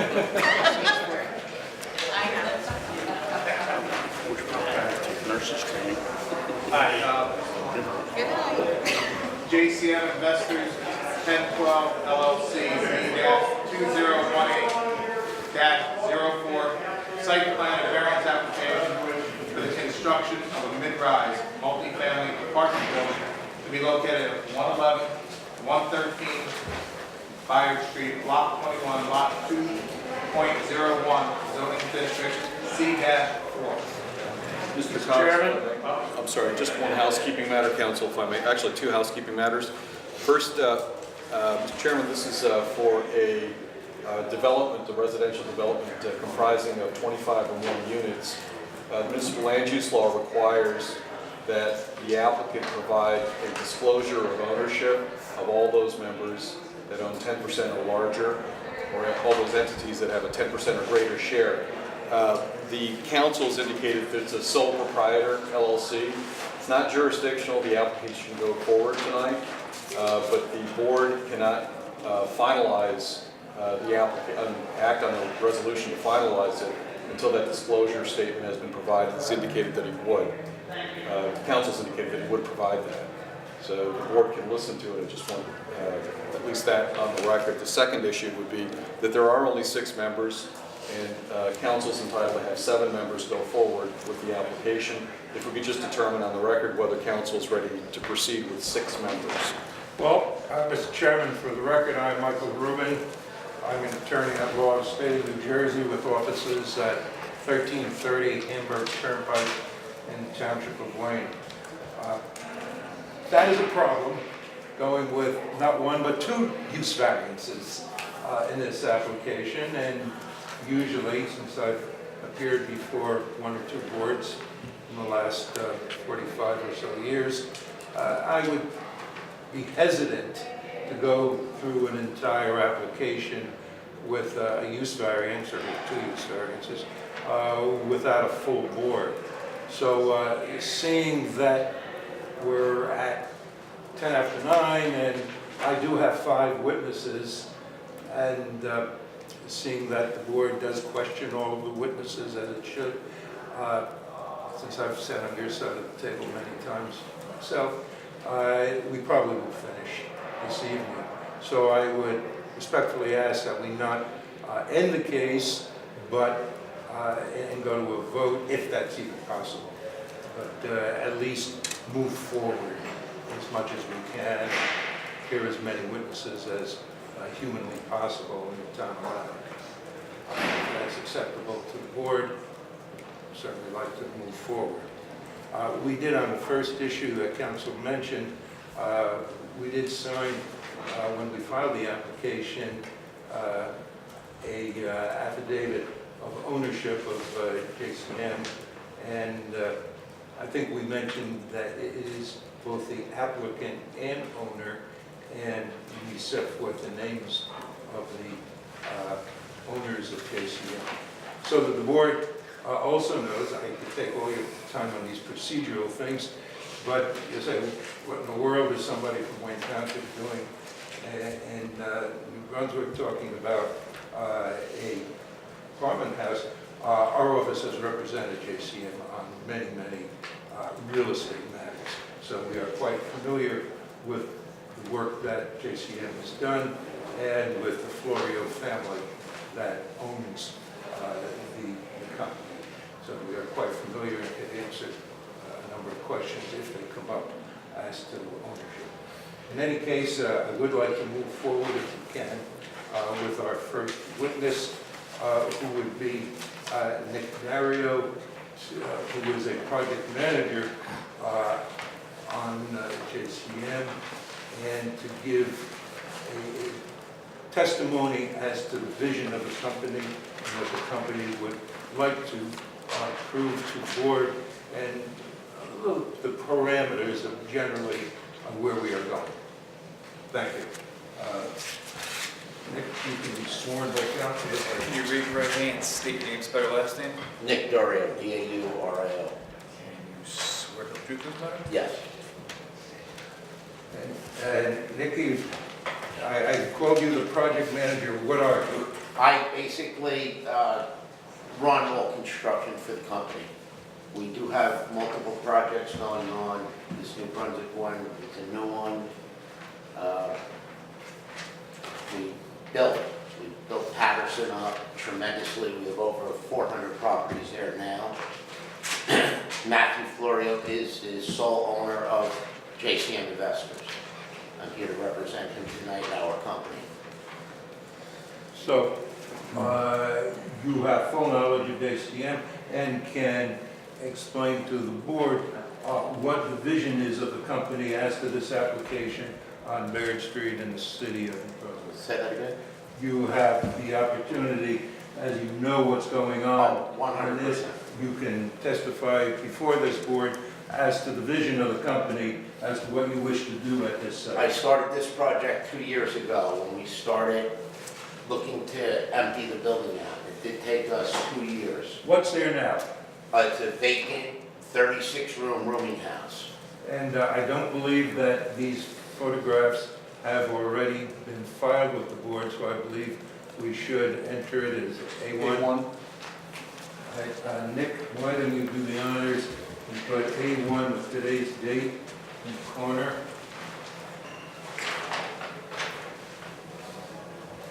And these photos were taken recently? Yes, they were taken approximately 6 months ago.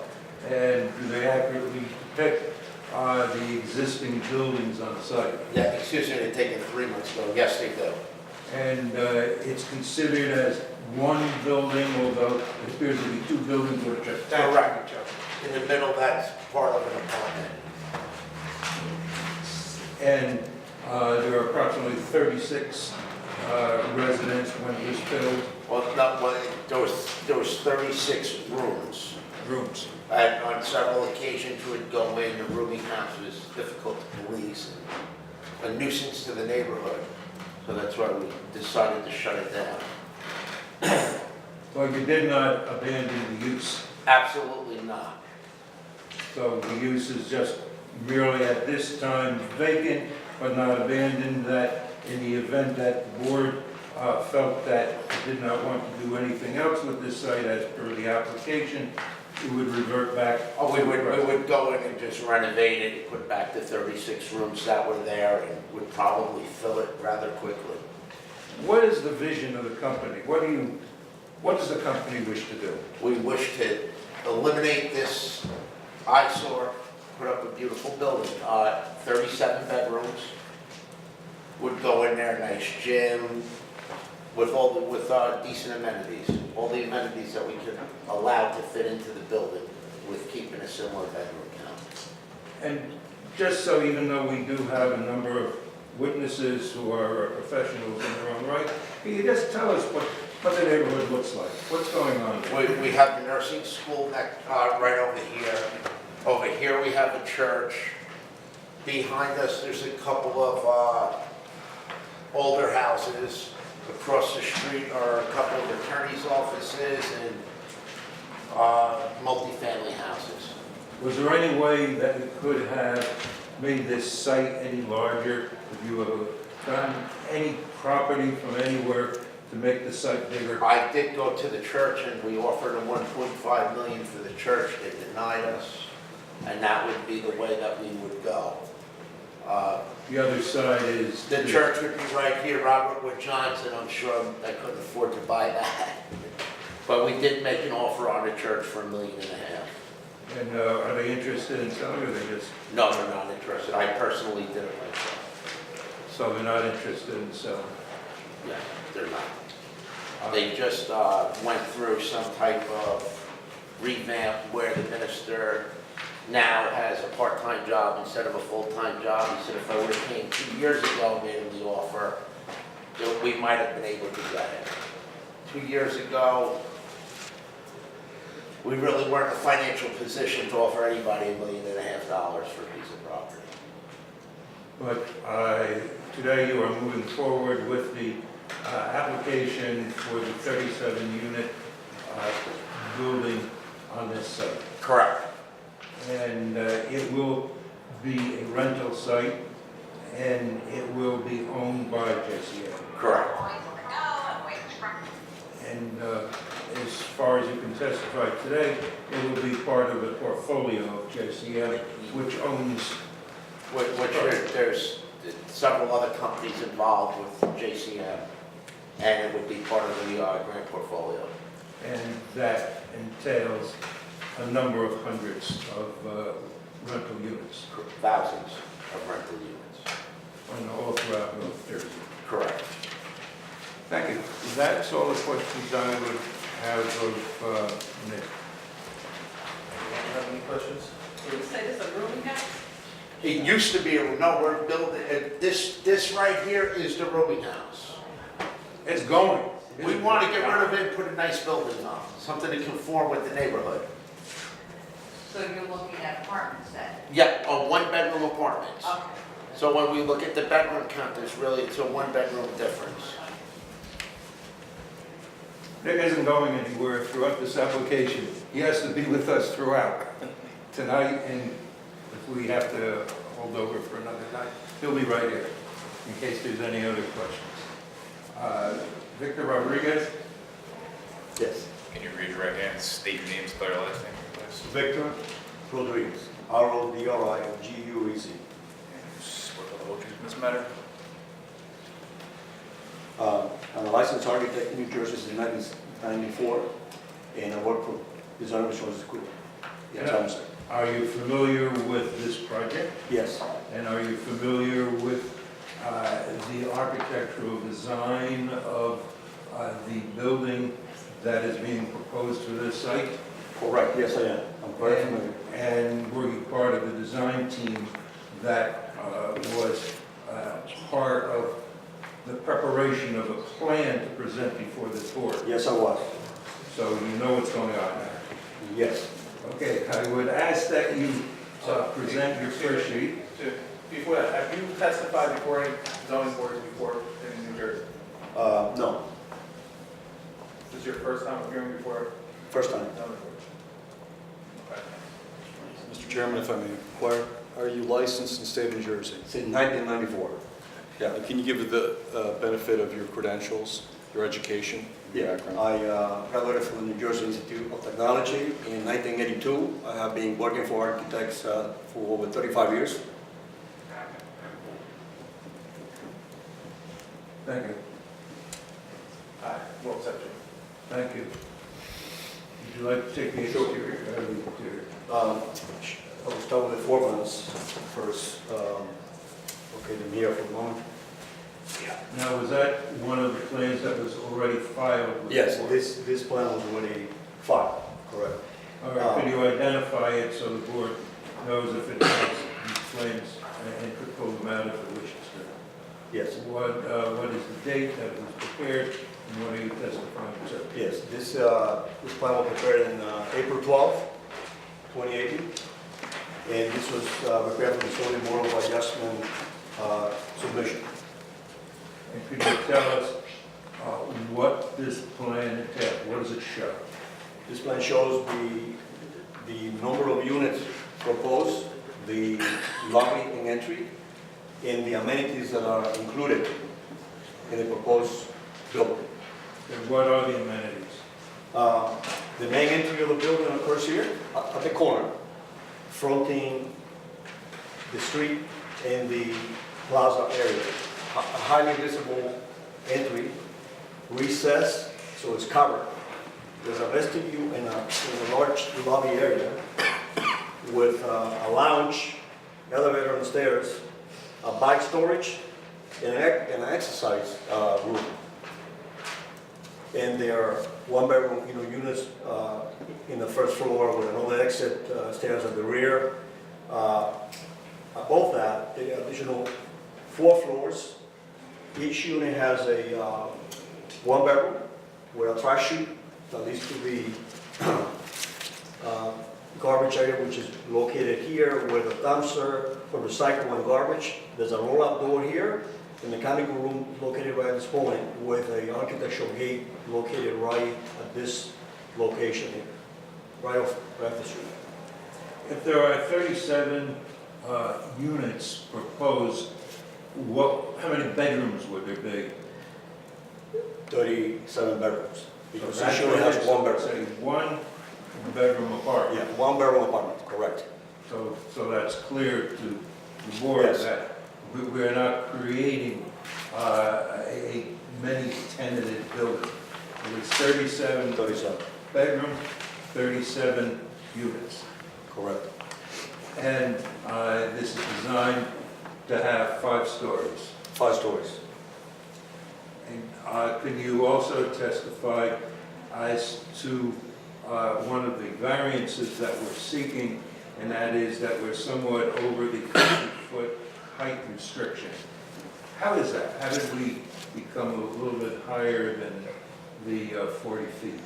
Yeah, so the floor-to-floor height to make this project works, we need a minimum of 9 foot from floor to floor.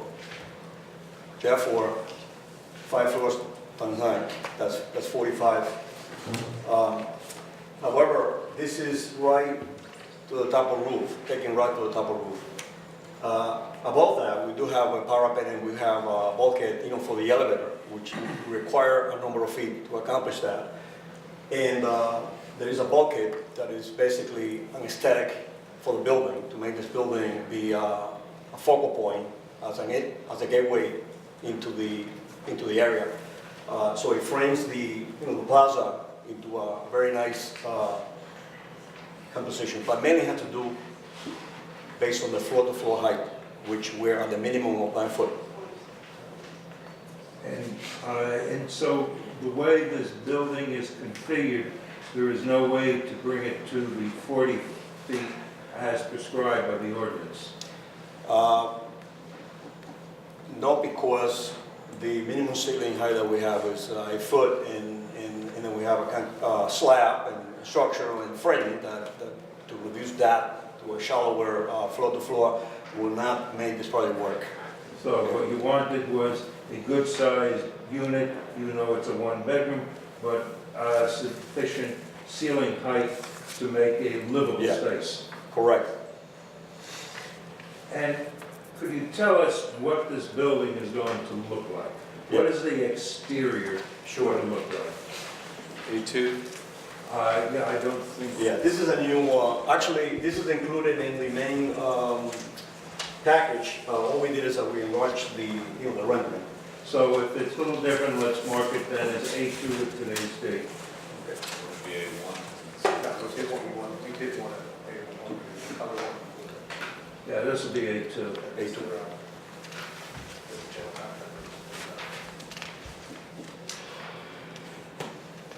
Okay. So we have reviewed and been very involved in making this fit in the neighborhood. Given that there's a church that is over 150 feet tall, there's a large commercial building next door, which is also roughly about, actually, it's a lot taller than this building, so it kind of dwarf the proposal, because we have a large church, next to another commercial building with a gap, which is that, plaza in between. Across the street, we do have, there used to be residential homes, but now they are used as attorney's offices, I believe. So the two buildings on either side of us on Mary Street are much higher than the subject proposal. Correct, correct. The school of nursing is right behind and visible. The existing finishes of the adjacent buildings are brick and a cement panel, or a metal panel that looks like a cementitious panel siding. And the church is a stucco that has been redone with stucco. The main, we wanted to make this fit so it had a residential feel, because after all, we're doing a residential building, even though it has a commercial flavor in many residences across the street.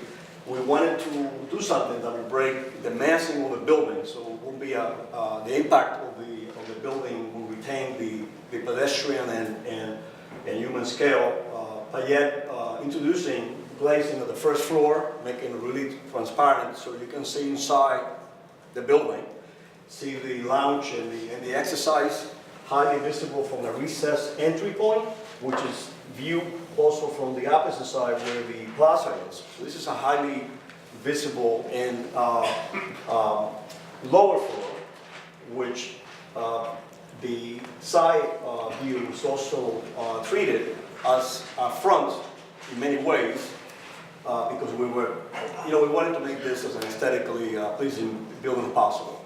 It has, we're trying to create a building where it has a residential feel to it, but yet fit in within the environment and the context, which is a commercial environment too, but very interesting too, because it has an aspect of it which is a very urban and plaza-like and city area. So we feel that this element here really frames this park area, and the transparencies with the glazing and the glass really will make this into a very exciting project that we're really proud of presenting here today.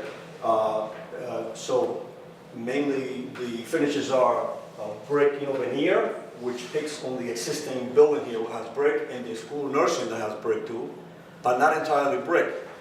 Brick only occurs in specific areas in the base and here too. And then we have a cementitious siding, which mimics the siding that occurs in the commercial building.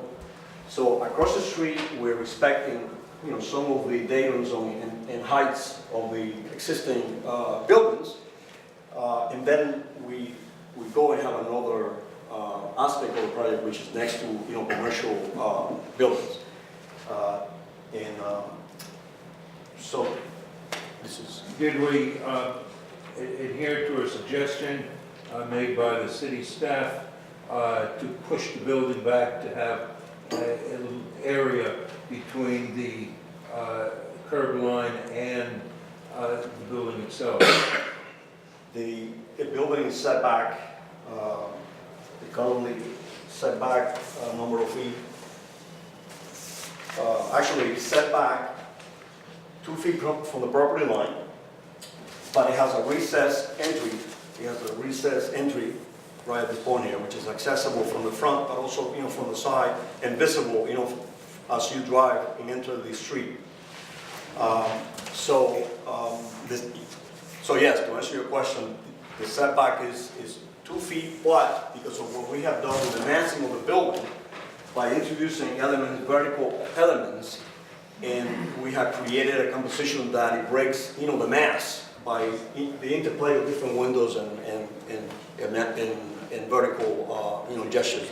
And some of these concepts were taken from the meetings that we have held. Yes, this is a follow-up. We did have a few meetings, and this is a follow-up to comments that we have from the TAC meeting that we had earlier. In fact, we had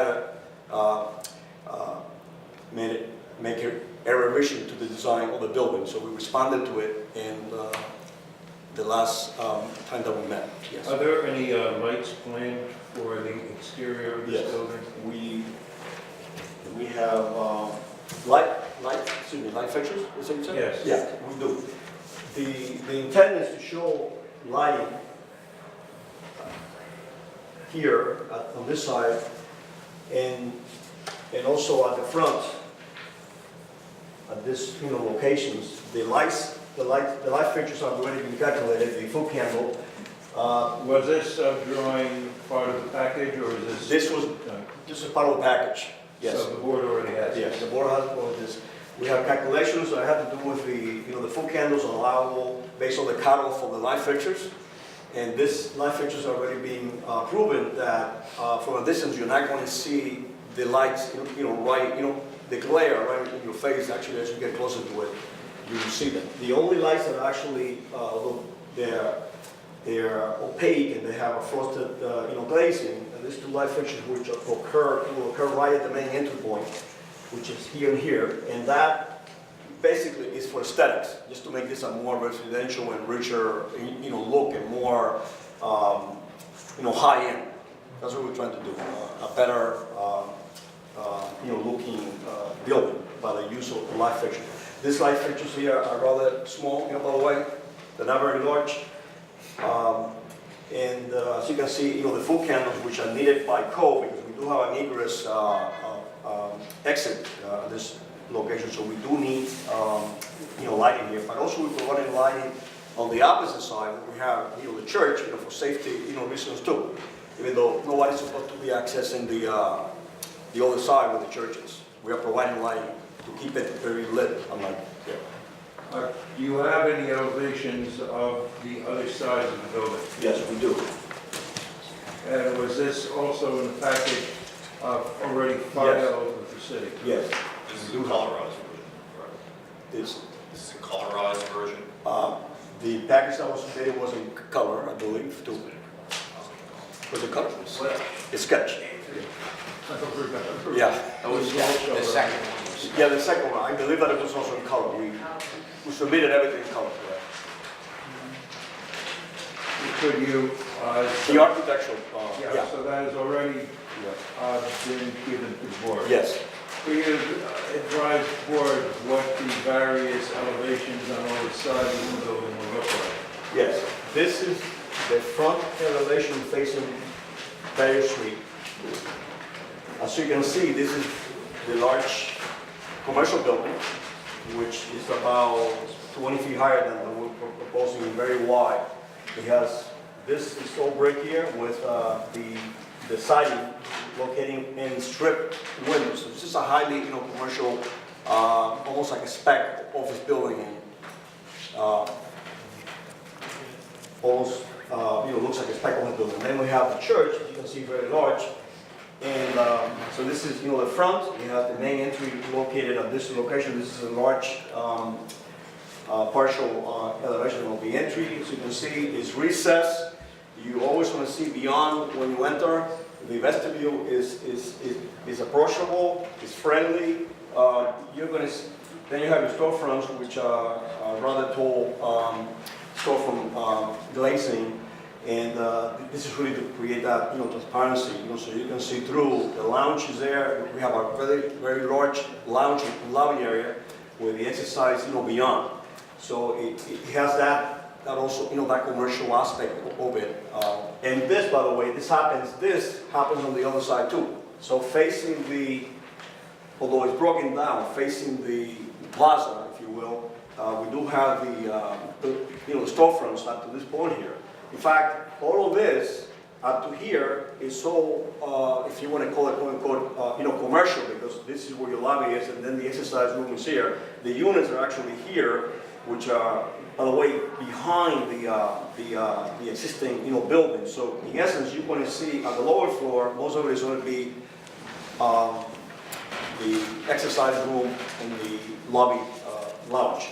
Above that, we have, the units with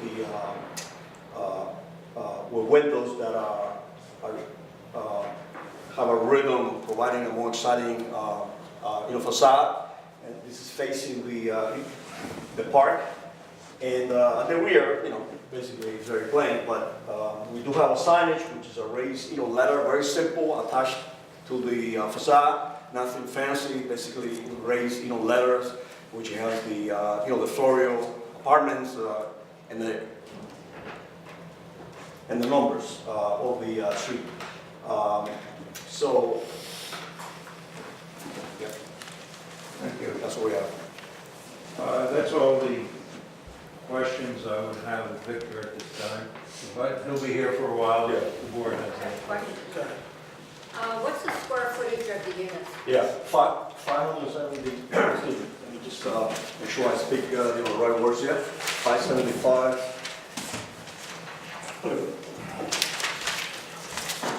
Yes. 575 square feet per unit, one per unit, so it's total 37. Yeah, that's what it is. And what's the anticipated rent? The anticipated rent. Well, he probably wouldn't know that. I wouldn't know that. I think an owner would have. The owner would know that. If you want to bring back Dario, he could probably testify to that. Nick, could you testify to that issue? It would be what the market would bear. In other words, 1,700, 1,500, 1,900, it depends on what the units would be going for in the neighborhood. And since there are a number of other apartment complexes already in existence and some to be built, where do you anticipate your occupants are going to come from? Excuse me? Are they going to be students? Are they going to be I mean, professionals? we'll see what, we know that there's a shortage of one-bedroom housing by watching the market out here. So that hopefully there are going to be students and/or transients that would take them from New York City, that would be Nash Transit. We are a block and a half from the train station. So we are positive that this will get filled up quickly by professionals or students, either or. Any other member have a question? Yeah, I do. The way I'm trying to figure out how the apartment's oriented. In other words, you get into the building, is there an apartment on either side with a common There would hallway? be a center common hallway Okay. and apartments on each side. That's what I want, okay. Each floor will have to testify to the trash chute. I did hear a concern about trash. We are going to have private sanitation, roll containers encased in a concealed area. And so the truck is going to pull up to the front Yeah, of the we building? have a loading zone here that's 20-something feet that's existing right now. The yellow curve there. And the trash is going to be wheeled out from the... Yeah, it'll be wheeled out and brought to the back of the truck. And put directly into a vehicle? Into the truck, correct. But it will be by Private sanitation. When we did review your engineer's calculations, where he calculated that our building would generate 1 cubic yard of trash per day. So we were considering 3 times a week for pickups, which would give us in a 6-yard container plenty. We would never have a trash issue. Any other member have any questions? It doesn't have a parking deck, does it? Excuse me? Oh, we have parking. We have parking over in the wellness center. We did obtain a letter that we do have a copy of it if you'd like it. from the parking authority that they will accommodate out the spaces needed for this project. We have a traffic expert too to testify. Anyone else? Next witness, please. Thank you. Keith. This is Keith Cahill, if you could be sworn. Can you raise your right hand, state your name, spell your last name, please? Sure. Keith Cahill, Cahill, firm of Bowler Engineering. And you swear to all truth in this matter? I do. Thank you. Keith, can you please advise the board of your qualifications? Certainly. I'm a principal Bowler Engineering. I'm a professional engineer licensed in the state of New Jersey. I've been practicing civil engineering for 20 years, and I have been sworn in excess of 100 different municipalities as a professional witness in civil engineering. I would ask this is credentials be allowed. Have you ever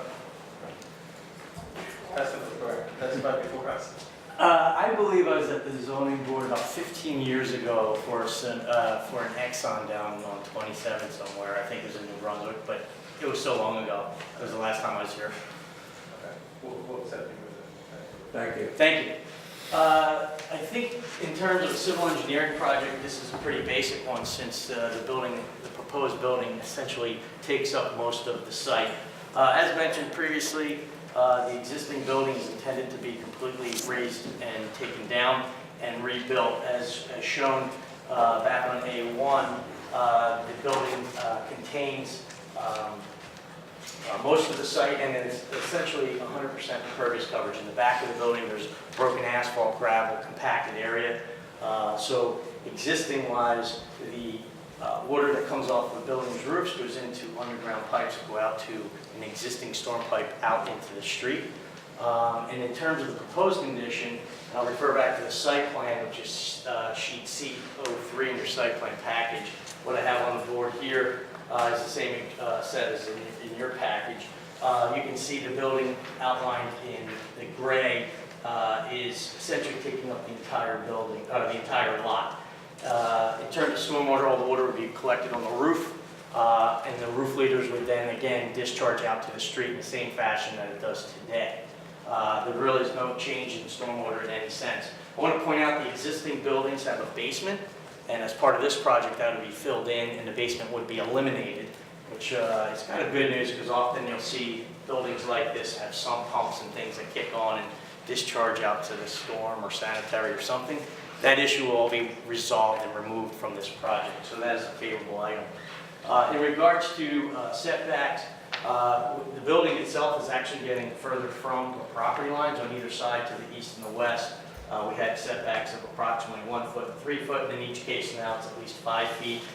We have sidewalks on either side of the building that allow access from different points. As mentioned, the main access point is in the southwest corner up along Baird Street, and then there's also access along the far northwest corner. This again will be having access relative to a sidewalk along that side of the building. On either side of the property, this type to the property lines, we have small grading changes there. You'll see on the plans we have an extended curve and things to make up that grade. And again, it should be fully being able to use from a pedestrian standpoint on either side. As mentioned, the trash is internal to the building. And then there's on the east side of the building, there's a roll-up door that will allow, house everything inside. It can be rolled out and out to the street. And as mentioned by the owner, there's a loading spot out front that would be utilized for that activity. All the utilities are out into Baird Street. We're just going to intend to reuse them. And the architect would be going through his construction drawings in terms of final design for water, for fire suppression, electric loads. There is no gas for this building as intended. So all the utilities are already on site and we're just upgrading everything? That is correct.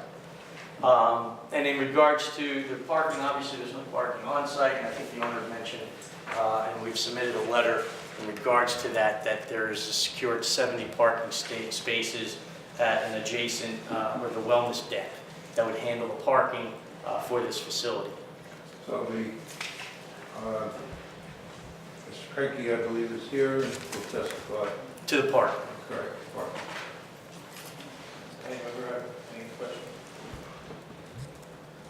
The alleyway or walkway closest to the church, Yes, will that be gated off so just nobody could go down? yes. Approximately 12 to 15 feet off of the front of the building, we have a fence that would, with a gate. No one else?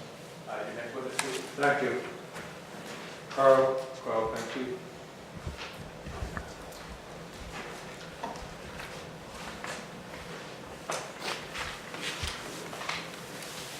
Can you raise your right hand, state your name, spell your last name, please?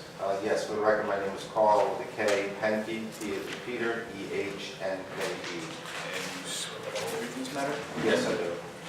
Carl, can you please advise the board of your field of expertise? Sure, I am a registered professional engineer in the state of New Jersey. My area of expertise is traffic engineering, which I've been practicing since 1984 when I graduated. I have appeared before the planning board in the city in the past and regularly appear throughout the state, qualifying as an expert in traffic engineering. Thank you. Thank you. Carl, what do we have? Yeah, so very briefly, I did prepare a traffic assessment that was submitted dated March 15th of 2018. There's two aspects of this project that I've looked at. One of the ordinance requirements as a conditional use on this property is that parking be provided in accordance with the residential site improvement standard, which is a statewide standard applicable as to whether you live in Salem County or in the middle of an urban area, Jersey City, New Brunswick, and whatnot. Based upon those standards, 67 parking spaces would be required for the 37 units. As you've heard in prior testimony, the applicant has secured assurance from the parking authority that the wellness deck, which is located just a block away, has sufficient parking to accommodate the needs. Quite frankly, as a traffic professional, they're not going to need 70 parking spaces. They'd be lucky if they need half of that for the tenancies of this particular site. Regardless, parking is available. It's within immediate walking distance, and it's quite convenient in terms of the urban environment that this project is located within. From a traffic standpoint, your ordinance also does require a traffic assessment and determination that the project would not degrade operating conditions at adjacent intersections. This proposed project, first of all, is a redevelopment. The existing boarding house has been described as having 36 units. Certainly, the 36-unit boarding house did generate some traffic in the past, although I would suspect that not the same as a more upscale apartment complex will generate with 37. However, I would also suggest that it's not fully dissimilar. Regardless, for a facility located in the urban core area of the city with immediate access to the train station, the downtown services, places of business that this facility, that this apartment house would have, the traffic generation is relatively minor. Utilizing data that's available to traffic engineers, I'm sure you've heard the sources that we used before. There's data published by the Institute of Transportation Engineers. We would estimate that during the peak hours, again, we analyze and look at the peak roadway hours, which is a 1-hour period, that we would see probably about 10 to 12 trips over the course of a peak hour, whether it be the AM or the PM peak hour. That traffic would predominantly be oriented to the wellness facility deck, with a little bit possibly a drop-off pickup activity at the front of the building. Regardless, in my opinion, while we did not do actual traffic counts and capacity analysis, in my opinion and professional experience, that level of traffic would not result in any changes to the operating conditions on the roadway. If we were to do formal analysis, I could advise the board fairly confidently that we would not see deteriorations in levels of service and operations associated with that level of traffic.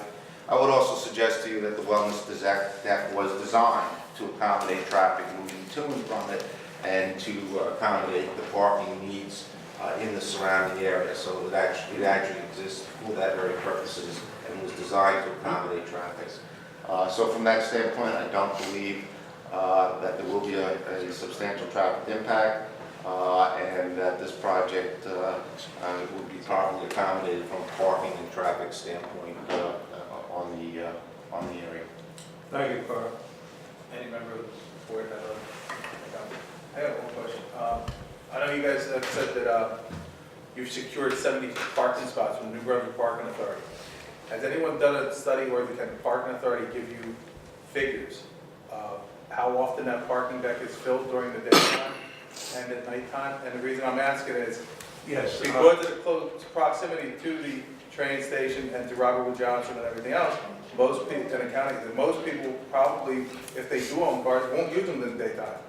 And the parking authority's parking decks are filled for the majority of the time between, you know, the courthouses and everything else. So how can the parking authority say they're going to provide you 70 spots without showing us data that? Well, they did. Okay. They did. Well, But they if just Mr. provide- Dario had a conversation, Well, if he. I want to see stats from the park authority, because they have all this digital equipment nowadays that They do. tells them that, you know, I can almost prepay off my phone and reserve myself a spot. If they can do that, then they can provide us with the details of the parking deck. If, Mr. Dario. Hold on, please come forward. finished, I'm sorry. Go ahead. Yeah, I believe you're finished with your testimony. Yes. Okay, Carl is finished with his testimony. If I could bring Mr. Dario back up again to answer that question. Can I see the letter that he has? What he did was he checked it out prior to committing the spots to me. When the people move in, they can go down to the parking authority and get their parking permits, as any other resident can do. And the spaces are available for our project.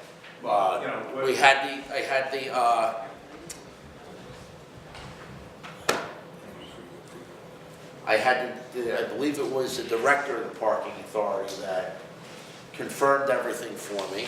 No, you know, I'm just concerned because I know the majority of New Brunswick Parking Authority parking decks downtown New Brunswick are full at some point during the days. What it would be is that it goes in for 10, like today I looked for a parking spot, and I couldn't pull in a certain lot because it was reserved for the tenancies. So this would be reserved for the permit on the parking lot. Where's the letter? We did file that with the city. We did give you a letter. And it's on the table. We did give you a letter, the parking is available. We did exactly what we were asked to do by the committee. But they would be parking in a wellness permitted area where they issue the permits.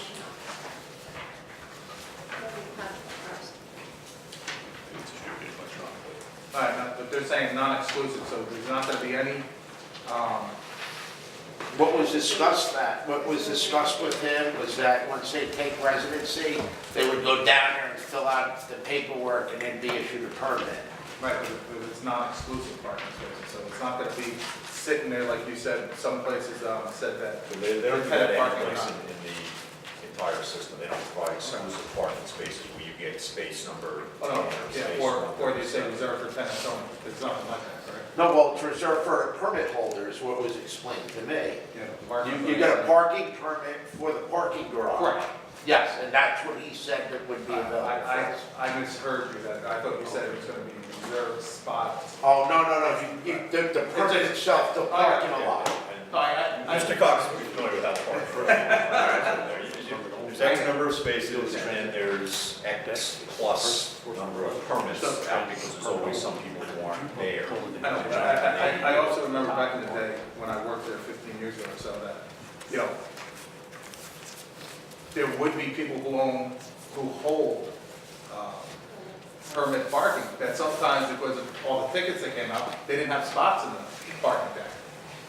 So, you know, then what do you do? I mean, I'm playing devil's advocate because I worked there years ago. I've had conversations with Mr. Karen about this, not related to this application, and talk about that. And I believe they have technology. I know they particularly use it at Church Street, where they have the counters outside and say how many spaces are available, and they know how many monthly parkers they have, so they set aside or make sure they have those number of spaces, what they anticipate for that, and that if there are more monthly parking in there that day, they reduce the number of daily spaces that are available to do that.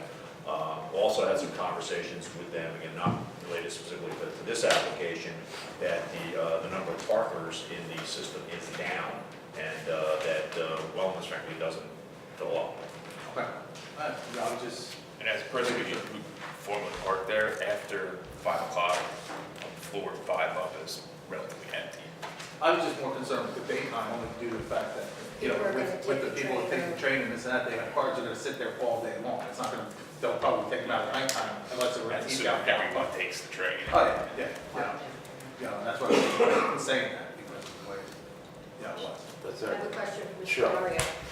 In terms of the front lobby space, will there be a person at a front desk? We don't anticipate on having a doorman, no.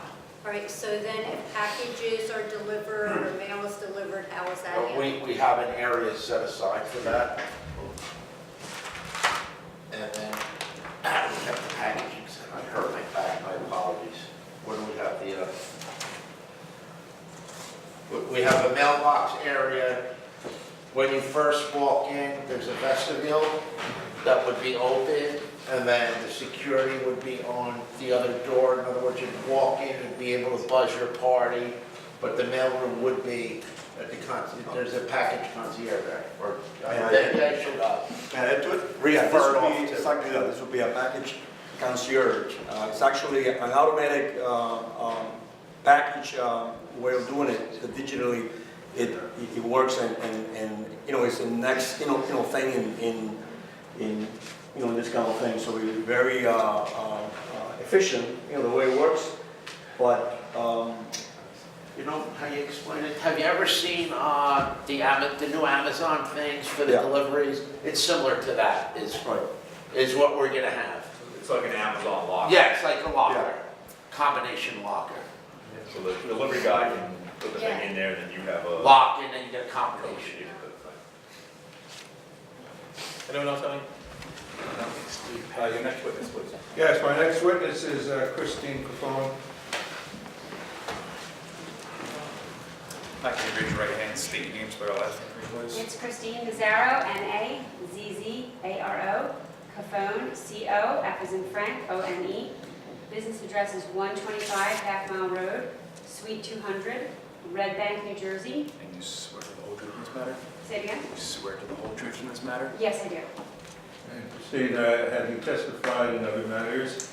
I have, just a few. I have not testified before this board. I testified before about 390 other boards throughout the state of New Jersey last time I counted. So I've been doing this for about 23 years, but I have not had the pleasure to be here in the city of New Brunswick before. My firm has done a few cases here. Justin Osceola has been here on matters that we've worked on, but I personally haven't been before the board. And your license is in good stead? It most certainly is, yes. And you are prepared to testify as to this application, you know the site, and you know what is involved. I know the site incredibly well. I'm an affordable housing special master in a number of different towns, so I've spent many days at the courthouse right around the corner. I visited the subject property in conjunction with preparing for this case, and we walked the property today. Give us the benefit of the planning consideration of the site. Sure. The subject property is in the city's C4 zoning district, so we are allowable. Mid-rise apartments or mid-rise apartment buildings are allowed here, but we don't meet all the conditional use requirements. So we need what is a D3 variance for unmet conditional use standards. We also exceed the density allowable for the area. But as you've heard from prior witnesses, there are already a 36-unit rooming house on the property. It's vacant, but the structure is still there. Unless anyone finds that distracting, I'm just going to keep going. So, yeah. So, Pick up, it's just it, exactly. I'm not. So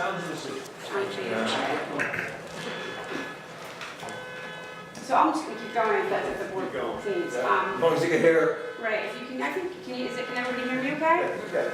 So we need a D3 variance for unmet conditional use standards. So unlike other uses that this board hears before you, where you have D variances and they have to testify to particular suitability, the case law is very clear when you're dealing with a D3 variance for unmet conditional use standards that we merely have a responsibility or an obligation to demonstrate to the board that absent compliance with those conditional use standards, it's still an appropriate location for the site.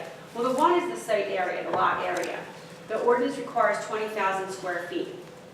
We can't accommodate that. You heard Mr. Dorio testify. There's no ability for him to acquire any other property. It's just not possible given the developed nature of the sites that surround the property. So what we're left with is a property that's just under 7,000 square feet to develop. So we don't meet that conditional use requirement.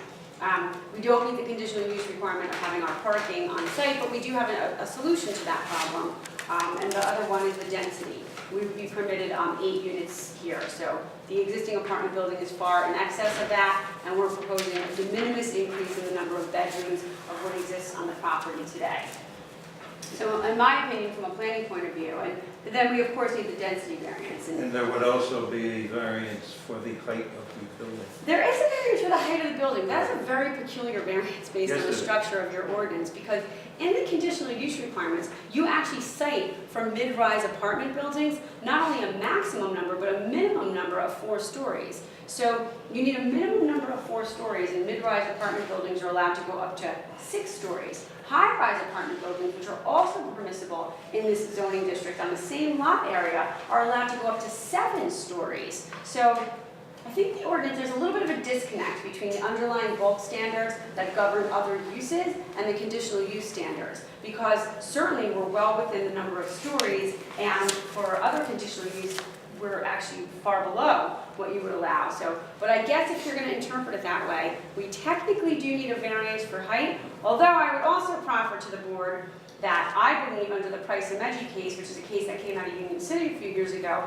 that any other bulk variances would be subsumed into the D variances. So to the extent that we need the D variance, I'll certainly put the proofs on for it. But I think, as you heard from earlier witnesses this evening, and what you can see from, we have this marked as A1 in evidence.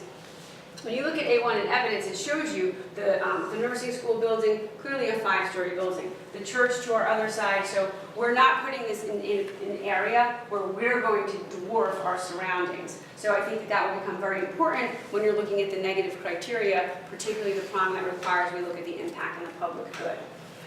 So when you look at the C4 zone and you look at the intent of that zoning district, and there's a stated intent in there, it's just a couple of lines, so I'll read it. This is the intent and purpose of this district is to provide for the expansion and preserve the integrity of the character and pedestrian scale of the downtown central business district, which serves an urban regional center.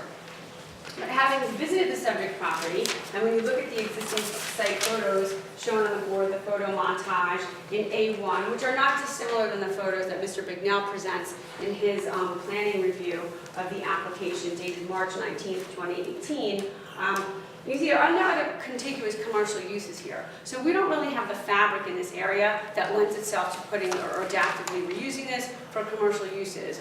We're not connected to any other commercials. There's some offices and attorneys' buildings and some residential across the street from us, but it's not really a commercial core. So from a planning point of view, I think this is a great opportunity to repurpose this building with some higher density residential housing to support your downtown. We are a quarter mile from the train station here, about a block and a half walk. We're walkable to the downtown. From my opinion, from a planning point of view, residential density is a gift that you can give your downtown because it's one of the things that as planners, we know invigorates and revitalizes the downtown, which is likely why your master plan specifically calls for certain things. And if I can refer to the 2004 master plan has a number of goals in it. In the land use section, there's a goal that talks about the creation of new high-density residential neighborhoods within or close proximity to the city's downtown area. This is a great project and a great opportunity to implement that goal in your master plan. In the housing plan, to provide for a full spectrum of housing options in the city, from affordable housing for low and moderate income households to middle income housing to market and high-end residential development. I think this also implements that goal in your housing plan. So as far as the purposes of the municipal land use law, I think the board can be guided by criteria G of the land use law, which talks about sufficient space in appropriate locations for a variety of uses. This area specifically calls for mid-rise and high-rise residential apartment buildings. It's currently developed with a unoccupied boarding house at the time, so I do think it's an appropriate location. The proximity to the train station and the downtown certainly render it appropriate for housing at this density. I think the board can also rely on criteria I of the land use law, which talks about providing a desirable visual environment. You heard our project architect talk about the things, let me just back up and say the sufficient space and the density. In addition to providing the 37 units, we're also providing amenities in conjunction with this application. So I think we've provided a really context-sensitive project that is not just concerned about getting as many units in this building as we can.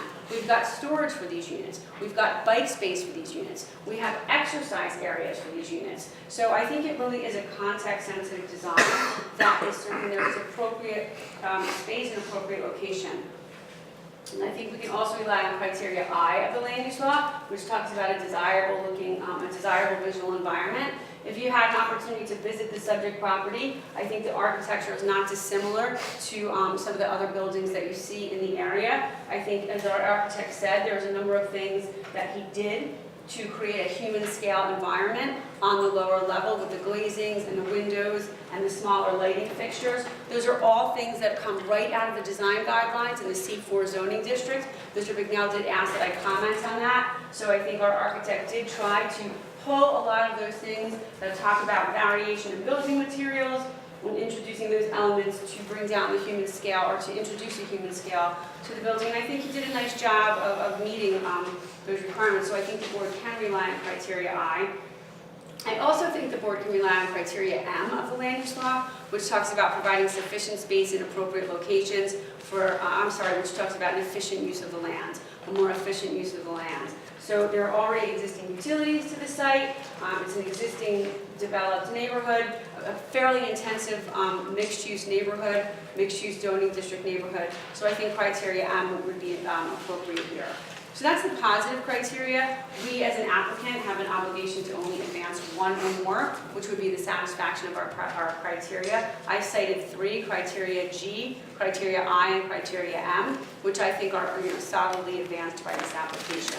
So that leaves us with the burden of proof of the negative criteria. The negative criteria does not, the land use law does not ask you to hold us or any other applicant to such a standard that there be no detriments. Just that the benefits of the grant of the variance would be outweighed by any detriments. And here, because we are repurposing this existing boarded up boarding house, which the applicant just closed in December of last year, I think that certainly the apartment building is a better zoning alternative and certainly more aligned with the vision and intent of the C4 zoning district. When you look at the intent of that zoning district, it's clearly to support and invigorate the downtown and those sites that are in proximity to the downtown. So I see no substantial detriment. We have a solution to the parking with having the access to the spaces in the parking garage. And I think that the site can handle the density. As I said, it's very important when we look at these sites is what kind of amenity package and quality of life you're introducing. And I think that the site can handle the excess density. One of the other specific conditional use requirements in the ordinance is that we have no degradation on the level of service in the intersections in the area. And you heard Mr. Penke's direct testimony that this will not have any degradation of any of the intersections in the area. So I think when you holistically look at this application, the board can certainly conclude that we substantiate our burden of proof and that the repurposing, the demolition and repurposing of this site with these apartments will have a much more productive impact on the C4 zoning district and the vision that the city has for its downtown and the proximate areas. Thank you. You're welcome. Any member of the board have any questions, please? That would be the extent of our witnesses, Mr. Chairman, members of the board. When I first stepped up to introduce myself, I did say that we may not have enough time to go through all the witnesses. Well, I was wrong on that one. We did go through all of the witnesses while the board was in session, and we don't have to carry over for any issues unless there's some issue that the board would like further examination or review or whatever from us. My problem is that you have 6 members, and the municipal land use law does call for 5 affirmative votes, whether there be 5 members, 6 members, or 7 members. And if during your deliberation, I hate to say this, but I've done this before other boards through the years, if the board has no particular problems or issues or whatever, I think I would respectfully ask that you conclude the matter and go on the application so we can move forward and direct your council and your planners and whoever else does it to prepare a resolution of approval based upon all of the testimony. Well, let's have a decision, then we still have to open it to the public, and then from there. That's right, we haven't done that yet. Yes, yes. Forgot. See, I was so anxious to move forward. Any members would have anything to say right now? No. All right, at this point in time, I'd like to open up a public session for this. Anyone from the public would like to come forward, please come forward.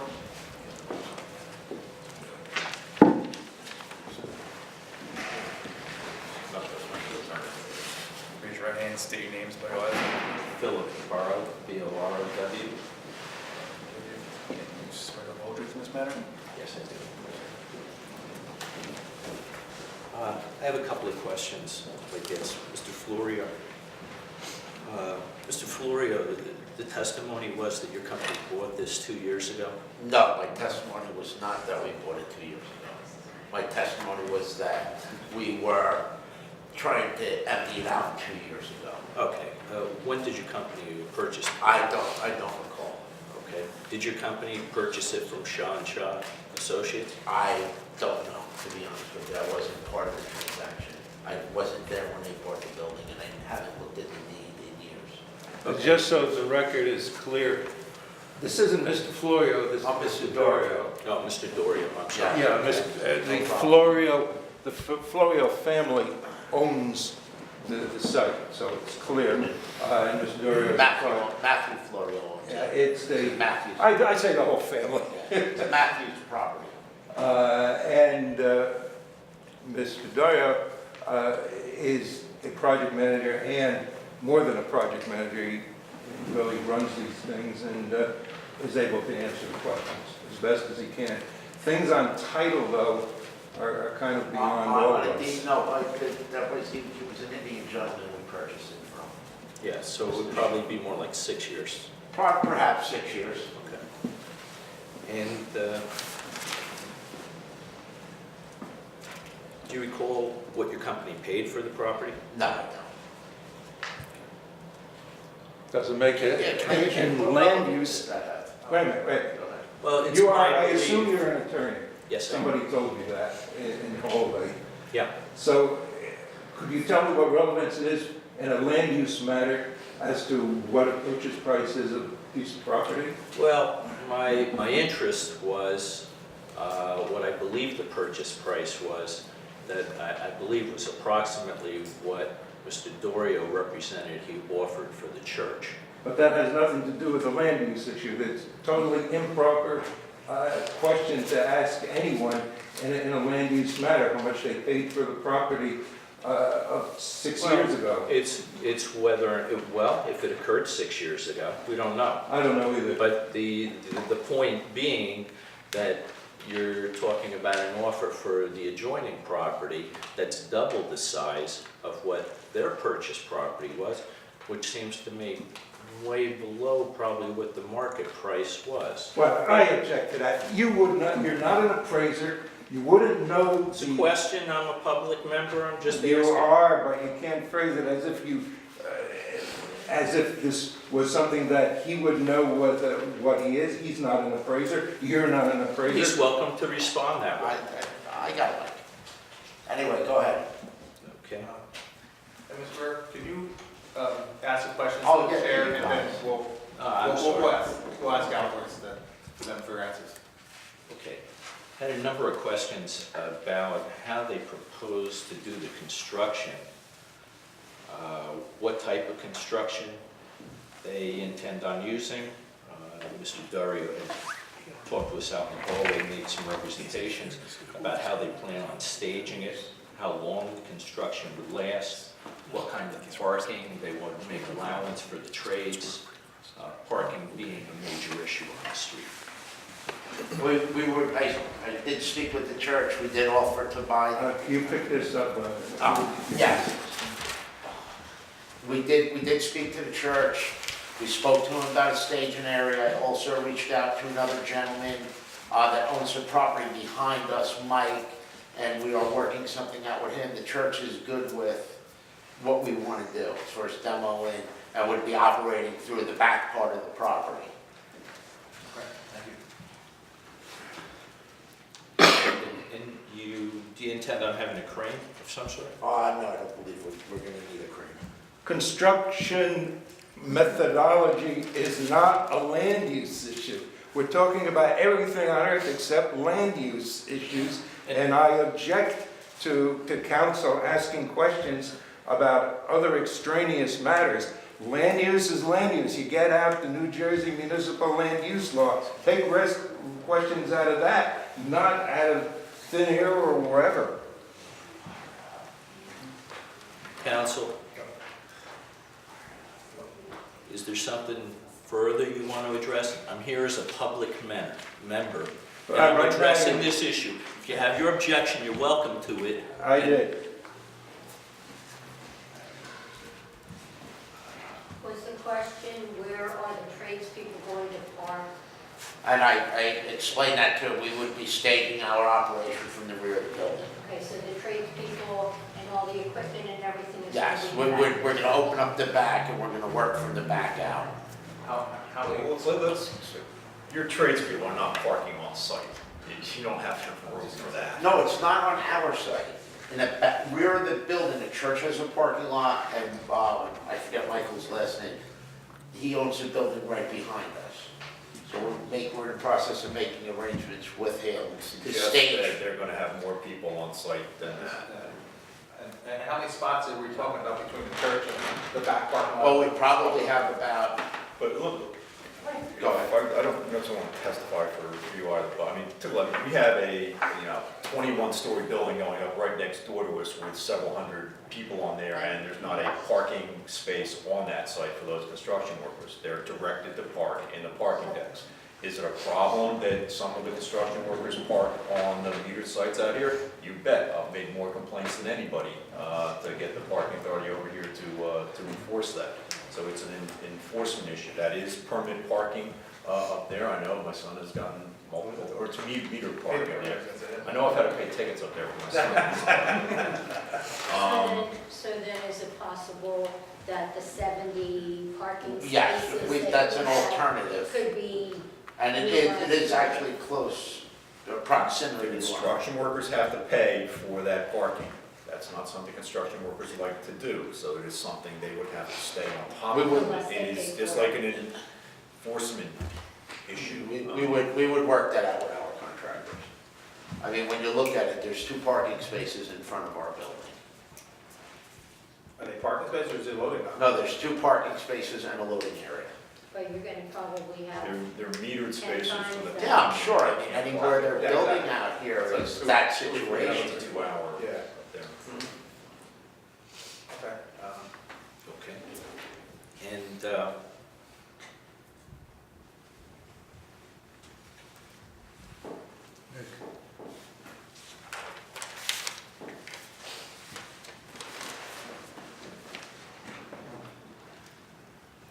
you talked about the parking earlier, and you talked about reserving spaces through the parking authority. Does that mean the owner incurs any expense in making that application? No, the residents would pay for their parking through their parking permit. And would those residents be entitled to get resident permit parking? However, Parking permits? however the city works, they would issue them a monthly permit. Well, what I'm talking about is on that street, on the street there, on the side of the street where the property you're talking about is resident permit parking, well, I'm striking that, is metered parking. On the other side of the street is a resident permit parking. Would those tenants for that property be entitled to resident permits? As of right now, I do have 9 assigned to my address. 9 resident permit parking spaces are assigned to 111, 113 Bayard Street for us to take whenever we like. Would the applicant consider waiving those permit parking? Yes, we would. Yes, we would. Before or after construction is started or completed. I mean, I'd have to confer with my attorney. Hey, Glenn, I believe that would be part of the condition of us approving it, so it goes right away, correct? With I would do it as a conditional approval, right? That we lose those 9 spots as part of the approval, but we do have 9. Okay, And that they would be waived at the time that you got a building permit? Yes. You discussed how you were going to put out garbage and recycling, that they had a space within the building. Yes. Who's going to take care of that? Our sanitation company, our private sanitation company. Okay. Would access the gate, roll the trash out, that's what the garbage men do, load it into the garbage truck. Okay. And are you going to have a maintenance man or anything like Yeah, that? we're gonna have an in-house super, 100%. It's a 37-unit building. We will have a live-in super.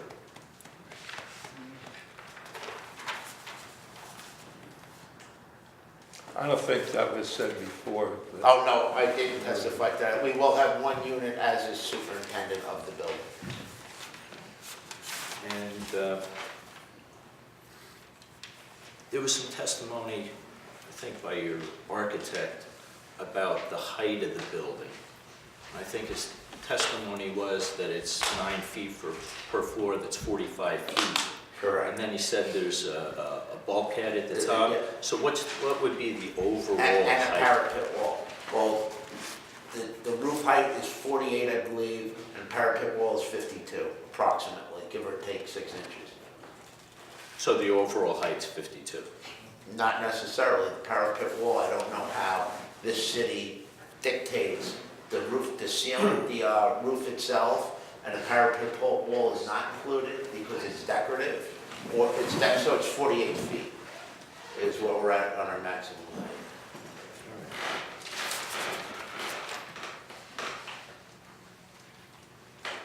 And what was the anticipated construction time you? Approximately a year. Starting when? Approximately 1 year. That's starting when? Oh, second we get a permit, then I'm the building.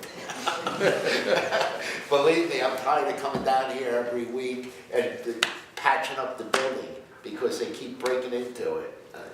I can't wait till we knock it down. What kind of security do you anticipate placing in this structure? When you say security, we'll have closed circuit, we'll have video throughout the entire building. And the exterior? Same thing.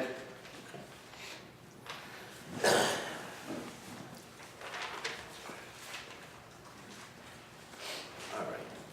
That's all the questions I have. I did have a couple of comments. Longtime resident in New Brunswick, longtime resident downtown. Have an office at 110 Bayard Street. I've been familiar with this property with Mr. Shaw, who ran it for many, many years, probably back to when I first started, when I graduated Rutgers, and I started working downtown. From the day Mr. Shaw purchased that property on, it's been a nightmare.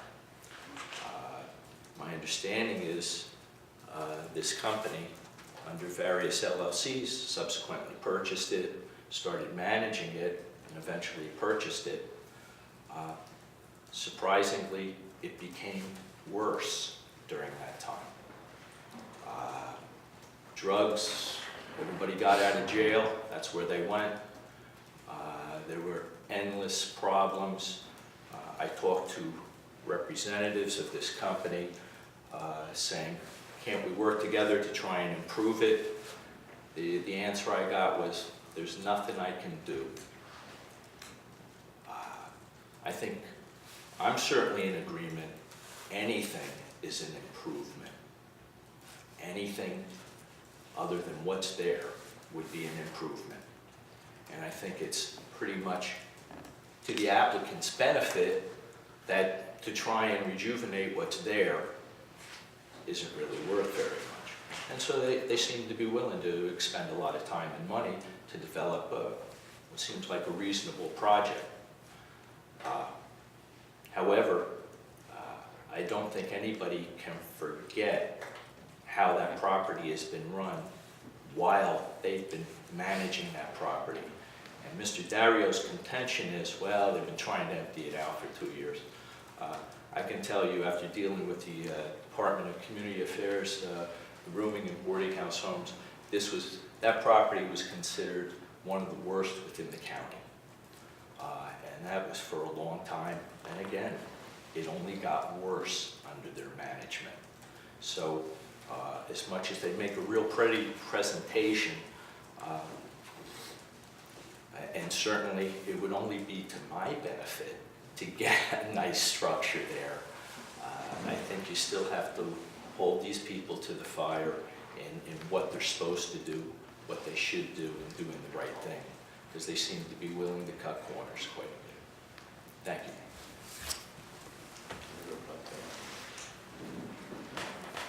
Anyone else from the public have any questions or comments? Can you raise your right hand, state your name, spell your last name for me, please? Bill Popko, last name P-O-P-K-O. And you swear to tell the truth in this matter? Swear to tell the truth in this matter.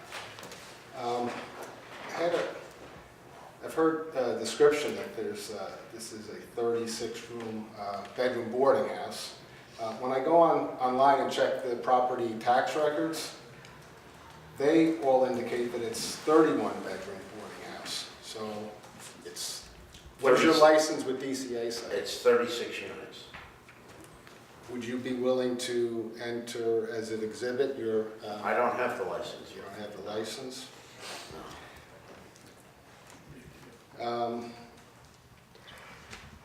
The height of the structure, when I reviewed the application and the plans, it had different information at different locations. It had talked about 50 foot, 53 feet.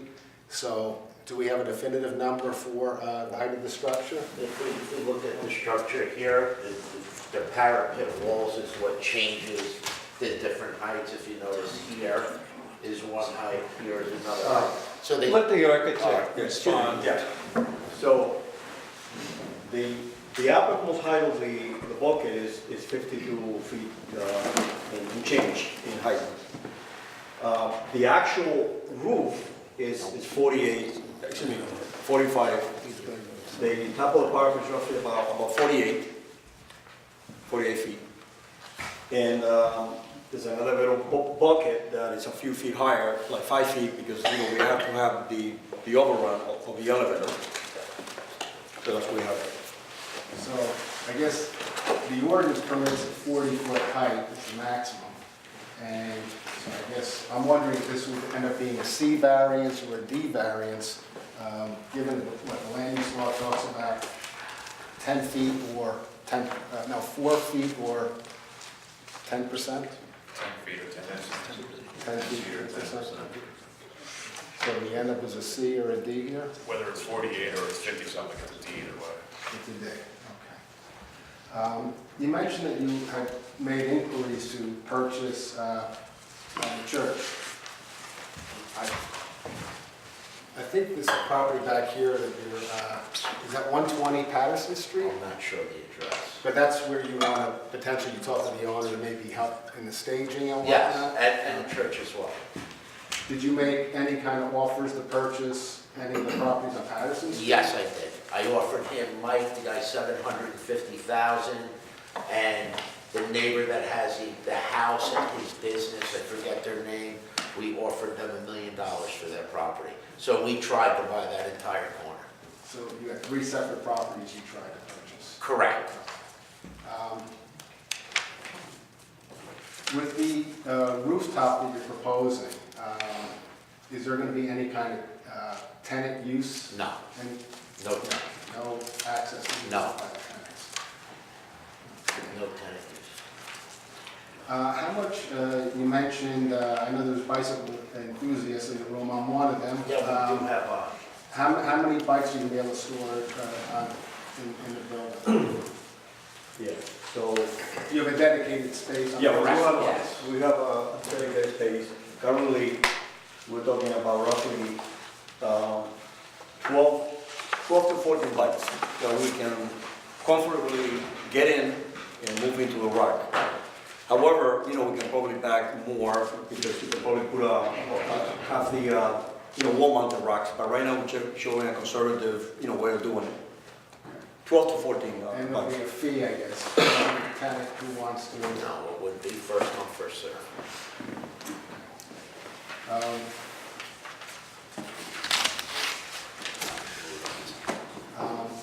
Yeah, in terms of loading, well, when you have tenants moving in, moving out, how are you going to accommodate that? We have a loading area, it's 22 feet, and the curbs are already marked. So that's sufficient for a small U-Haul truck. You have to remember, it's a 500 square foot apartment that we're offering. Therefore, the much more than a small U-Haul is not going to fit in. I reviewed the plans, I see you have a stairwell in the front of the building and also a second one in the rear of the building. Correct. You're going to have one elevator for? Yes, correct. Is that going to be a Sure. problem? It shouldn't be. It shouldn't be a problem. One elevator for 37 units. I guess, is that, in I terms mean- of architectural or engineering speaking, is that adequate, one elevator for a 37-unit building, is that? Well, you have to Yes. remember the first floor is not going to use the elevator. So we're actually dealing with, All right, well, you have, how many units on the first floor? I believe it's 7. So it's 30 units. One elevator is So you're sufficient. 5 on the first floor. Oh, 5, I'm 8 on sorry. We took the other, yes. So 32 units, so, I don't know, that's an engineering question? No, it's an architectural question. So in your professional architect opinion, one elevator? We for feel 32 that units, one elevator will be, sufficient for this project. There are 2 stairs, 2 acre stairs that people are going to be presumably, walking down to. I mean, I just can't see everybody taking, the elevator when people actually have bikes, they are, movable people. But that's the, for this kind of building, this type of elevator will be, sufficient based on our estimation, yes. And I think I heard as a condition of approval that you will permanently once building permits are issued, you'll permanently relinquish the ability For to the have, 9 parking spaces. Correct. is it that no occupant can apply for resident permit parking? Correct. Well, to be technically correct, they can apply, they won't be given one. There's something in the system that, If we go, Mark will send a letter over to Mitch on, if this gets approved, and it says, this building's not eligible for permanent parking. We've done this on, I don't know, a dozen or so projects or more. I heard some planning testimony. I didn't hear an exact number in terms of density. What is the density? The allowable density is 8 units. Chris, you have to come up. You'd be allowed to have 8 units on the site, and he's proposing 37. So I think if you do the math, it comes out to about 231 units to the acre. Yeah, I got about 230. Yeah, 231. So I think the conditional use for, a mid-rise building is not to 50. exceed 50 units per acre. High rise is 100. Is 100. So we're a mid-rise building allowed at 50, and you're going 230. There's existing 36 units on the site, so we're adding one additional bedroom beyond what's on the site Or today. 31, I mean, according to tax records, it's 31 bedrooms. According to my client, it's 36. What's the square footage currently existing? Of the subject property is about 6,997 or something. Well, that's the It's lot. just under 7,000. That's the lot size? The square footage of the lot or the square footage of the building? They're both. I don't know the square footage of the building. The square footage of the lot is just under 7,000 square feet. I didn't have, it was hard to make out, I guess,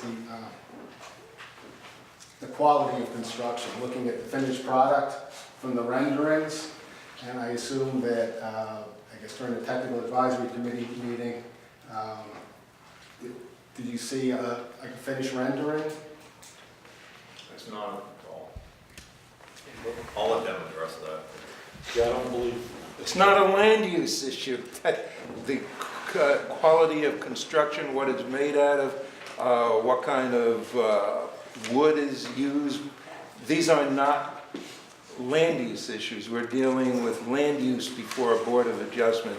The construction code official takes care of those things, and that is the person you have to address questions to, but not this board. It's inappropriate to ask construction questions of a Board of Adjustment. 27,500 square feet of building.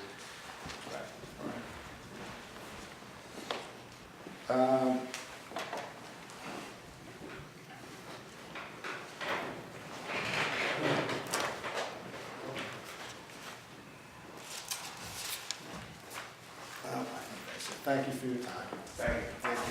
Anyone else in the public have any questions? Please come forward.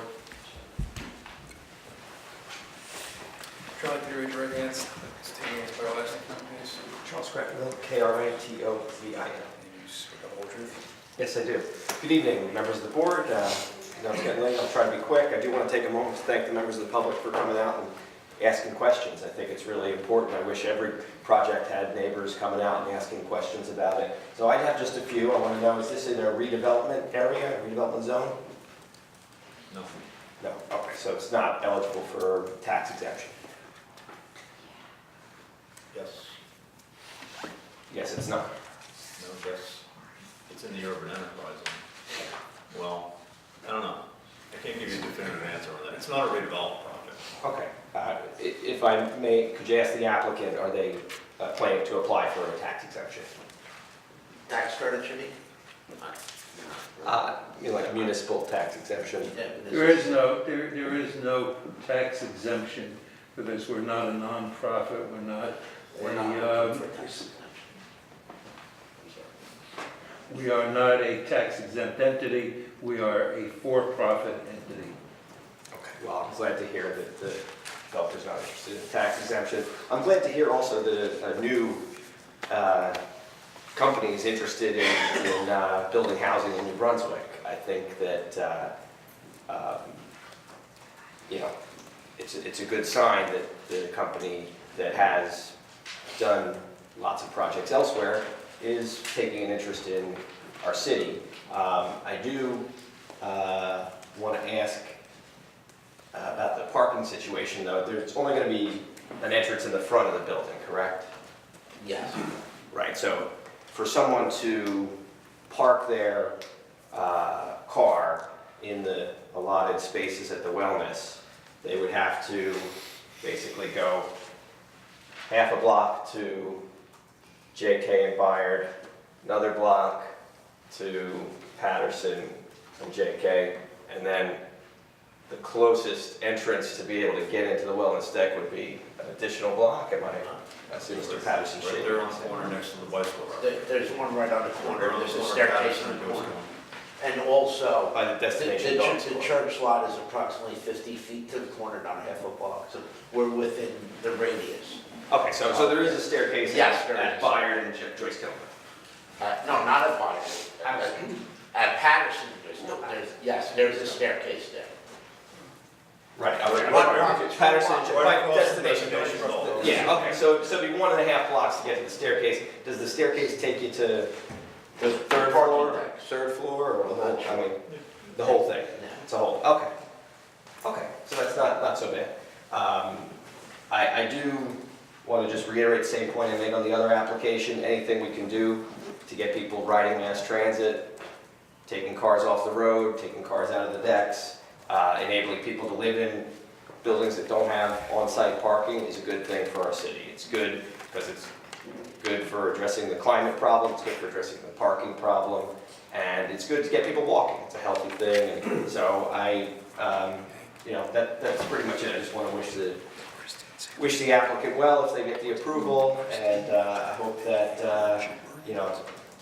this is an upgrade. Certainly, I think that we needed something done here, and I'm glad somebody's stepping up and doing it. I wish them well, but I also want to thank you for giving me the time, and thank everybody for their questions tonight. Thank you. Anyone else from the public have any questions, comments? Seeing none, close the public portion. Board discussion? Anyone have any Well, questions? having worked on Bayard Street for 20 years, I can tell you that this is going to be a very big improvement to that end of Bayard. I agree. That's been a mess for many years. Many years.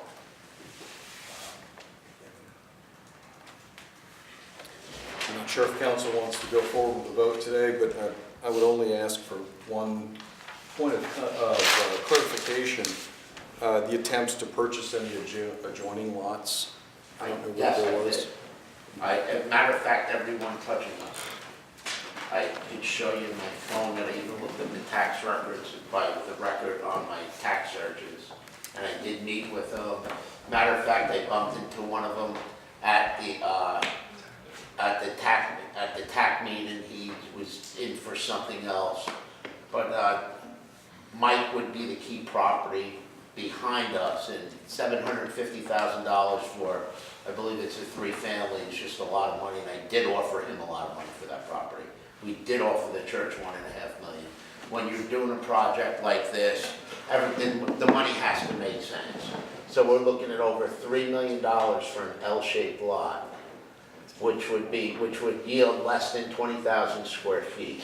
I did my homework, I looked into the properties, and we made very aggressive offers on the properties. The properties themselves aren't worth what I offered on them. So you offered them way above market? Yes, 100%. So when you take a buildable lot where you have to build, see, when we purchased this building, there was a strong income. And then we wanted to do away with the building because of the headaches and nonsense. So as we vacated the apartments, people would break into them in and out, and it would be a cat and mouse game. Finally, we got it empty. We're looking to move forward and build our project. Yeah, Aaron, this is graduated density in the C4, so there's actually a smaller minimum lot. Is it minimum 10,000 or? It's 10,000. Well, the bottom of the base is 5,000. Yeah. So it's a buildable lot in the C4. They're just putting more on it than is allowed under the graduated density standards. So it's not a lot size variance, but it is a FAR. So they haven't created a hardship. Well, I don't think it's FAR, I think it's the density. I Well, think it's the because they're density. conditional use, you have the density. Yeah, it's a density issue. Yeah, I think that the issue that I wanted to work through was whether this was a self-created hardship, and I would, I'd agree with you, Glenn, that I don't think that that's part of the analysis here. But, we start off with a technical issue though, about the disclosure. We gave you the disclosure already in an affidavit, but I will give it to council in the form that he wants. But I did already say who the owner applicant was in the affidavit, which I know we signed in our office and sent here. But if you wanted a separate type of form from the statute, I'll prepare it tomorrow and get it here. I'll check our records too, if I can come across it. But it's, we've made it very clear Florio family owns this. Florio family has been very active in housing in northern New Jersey. That's the issue.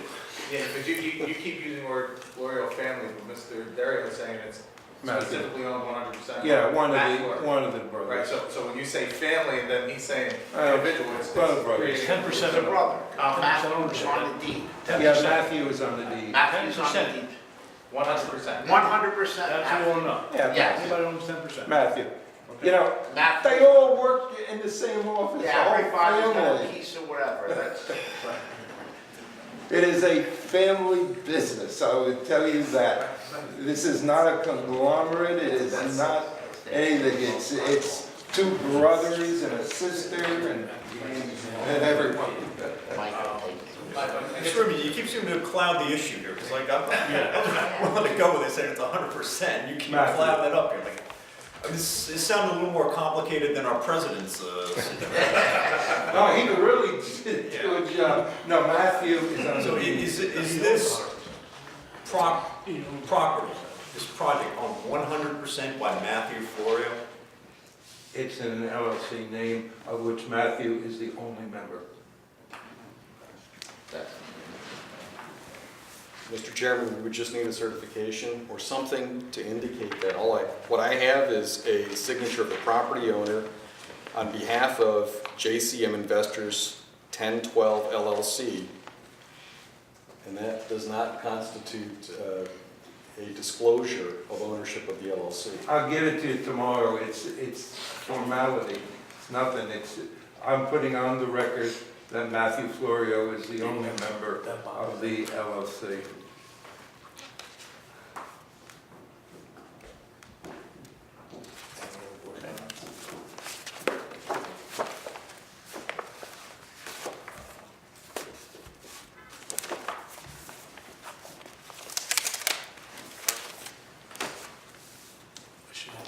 I think we've exhausted all of our testimony, Mr. Chairman and members of the board. If there was anything else you needed, we would certainly supply it, but I think we've given you as much information as we can. It should be noted, and I said it very loud and clear, that the two interested parties who did appear here have not really told us, given us an objection under the New Jersey municipal land use law or under any municipal ordinance.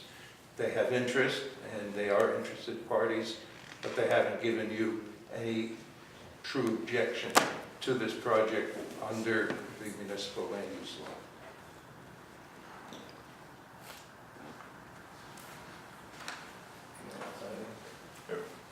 Board can act.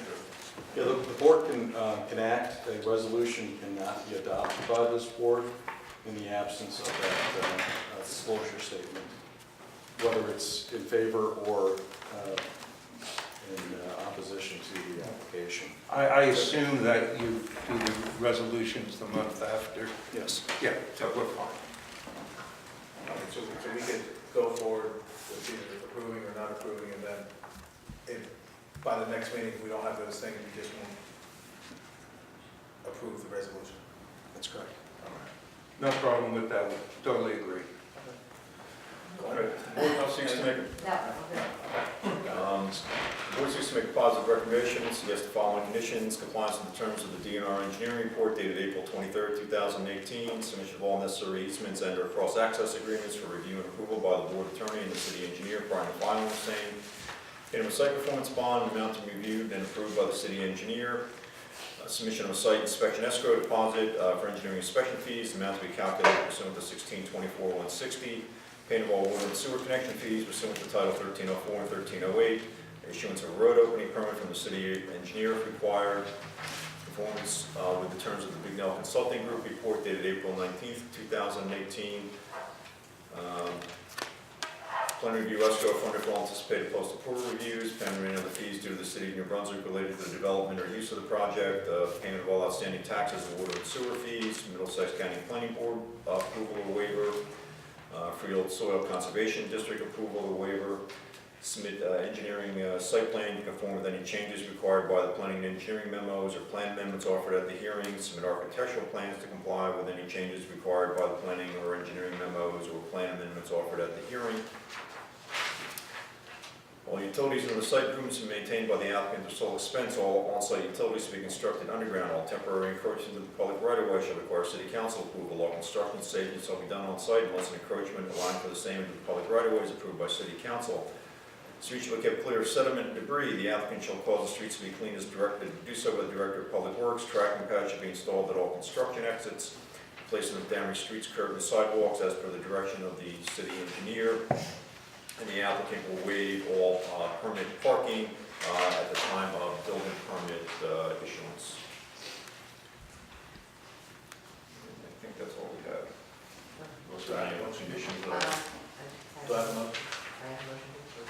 I'll second. One second. Evelyn Ascona, Yes. Charlotte McNair, Yes.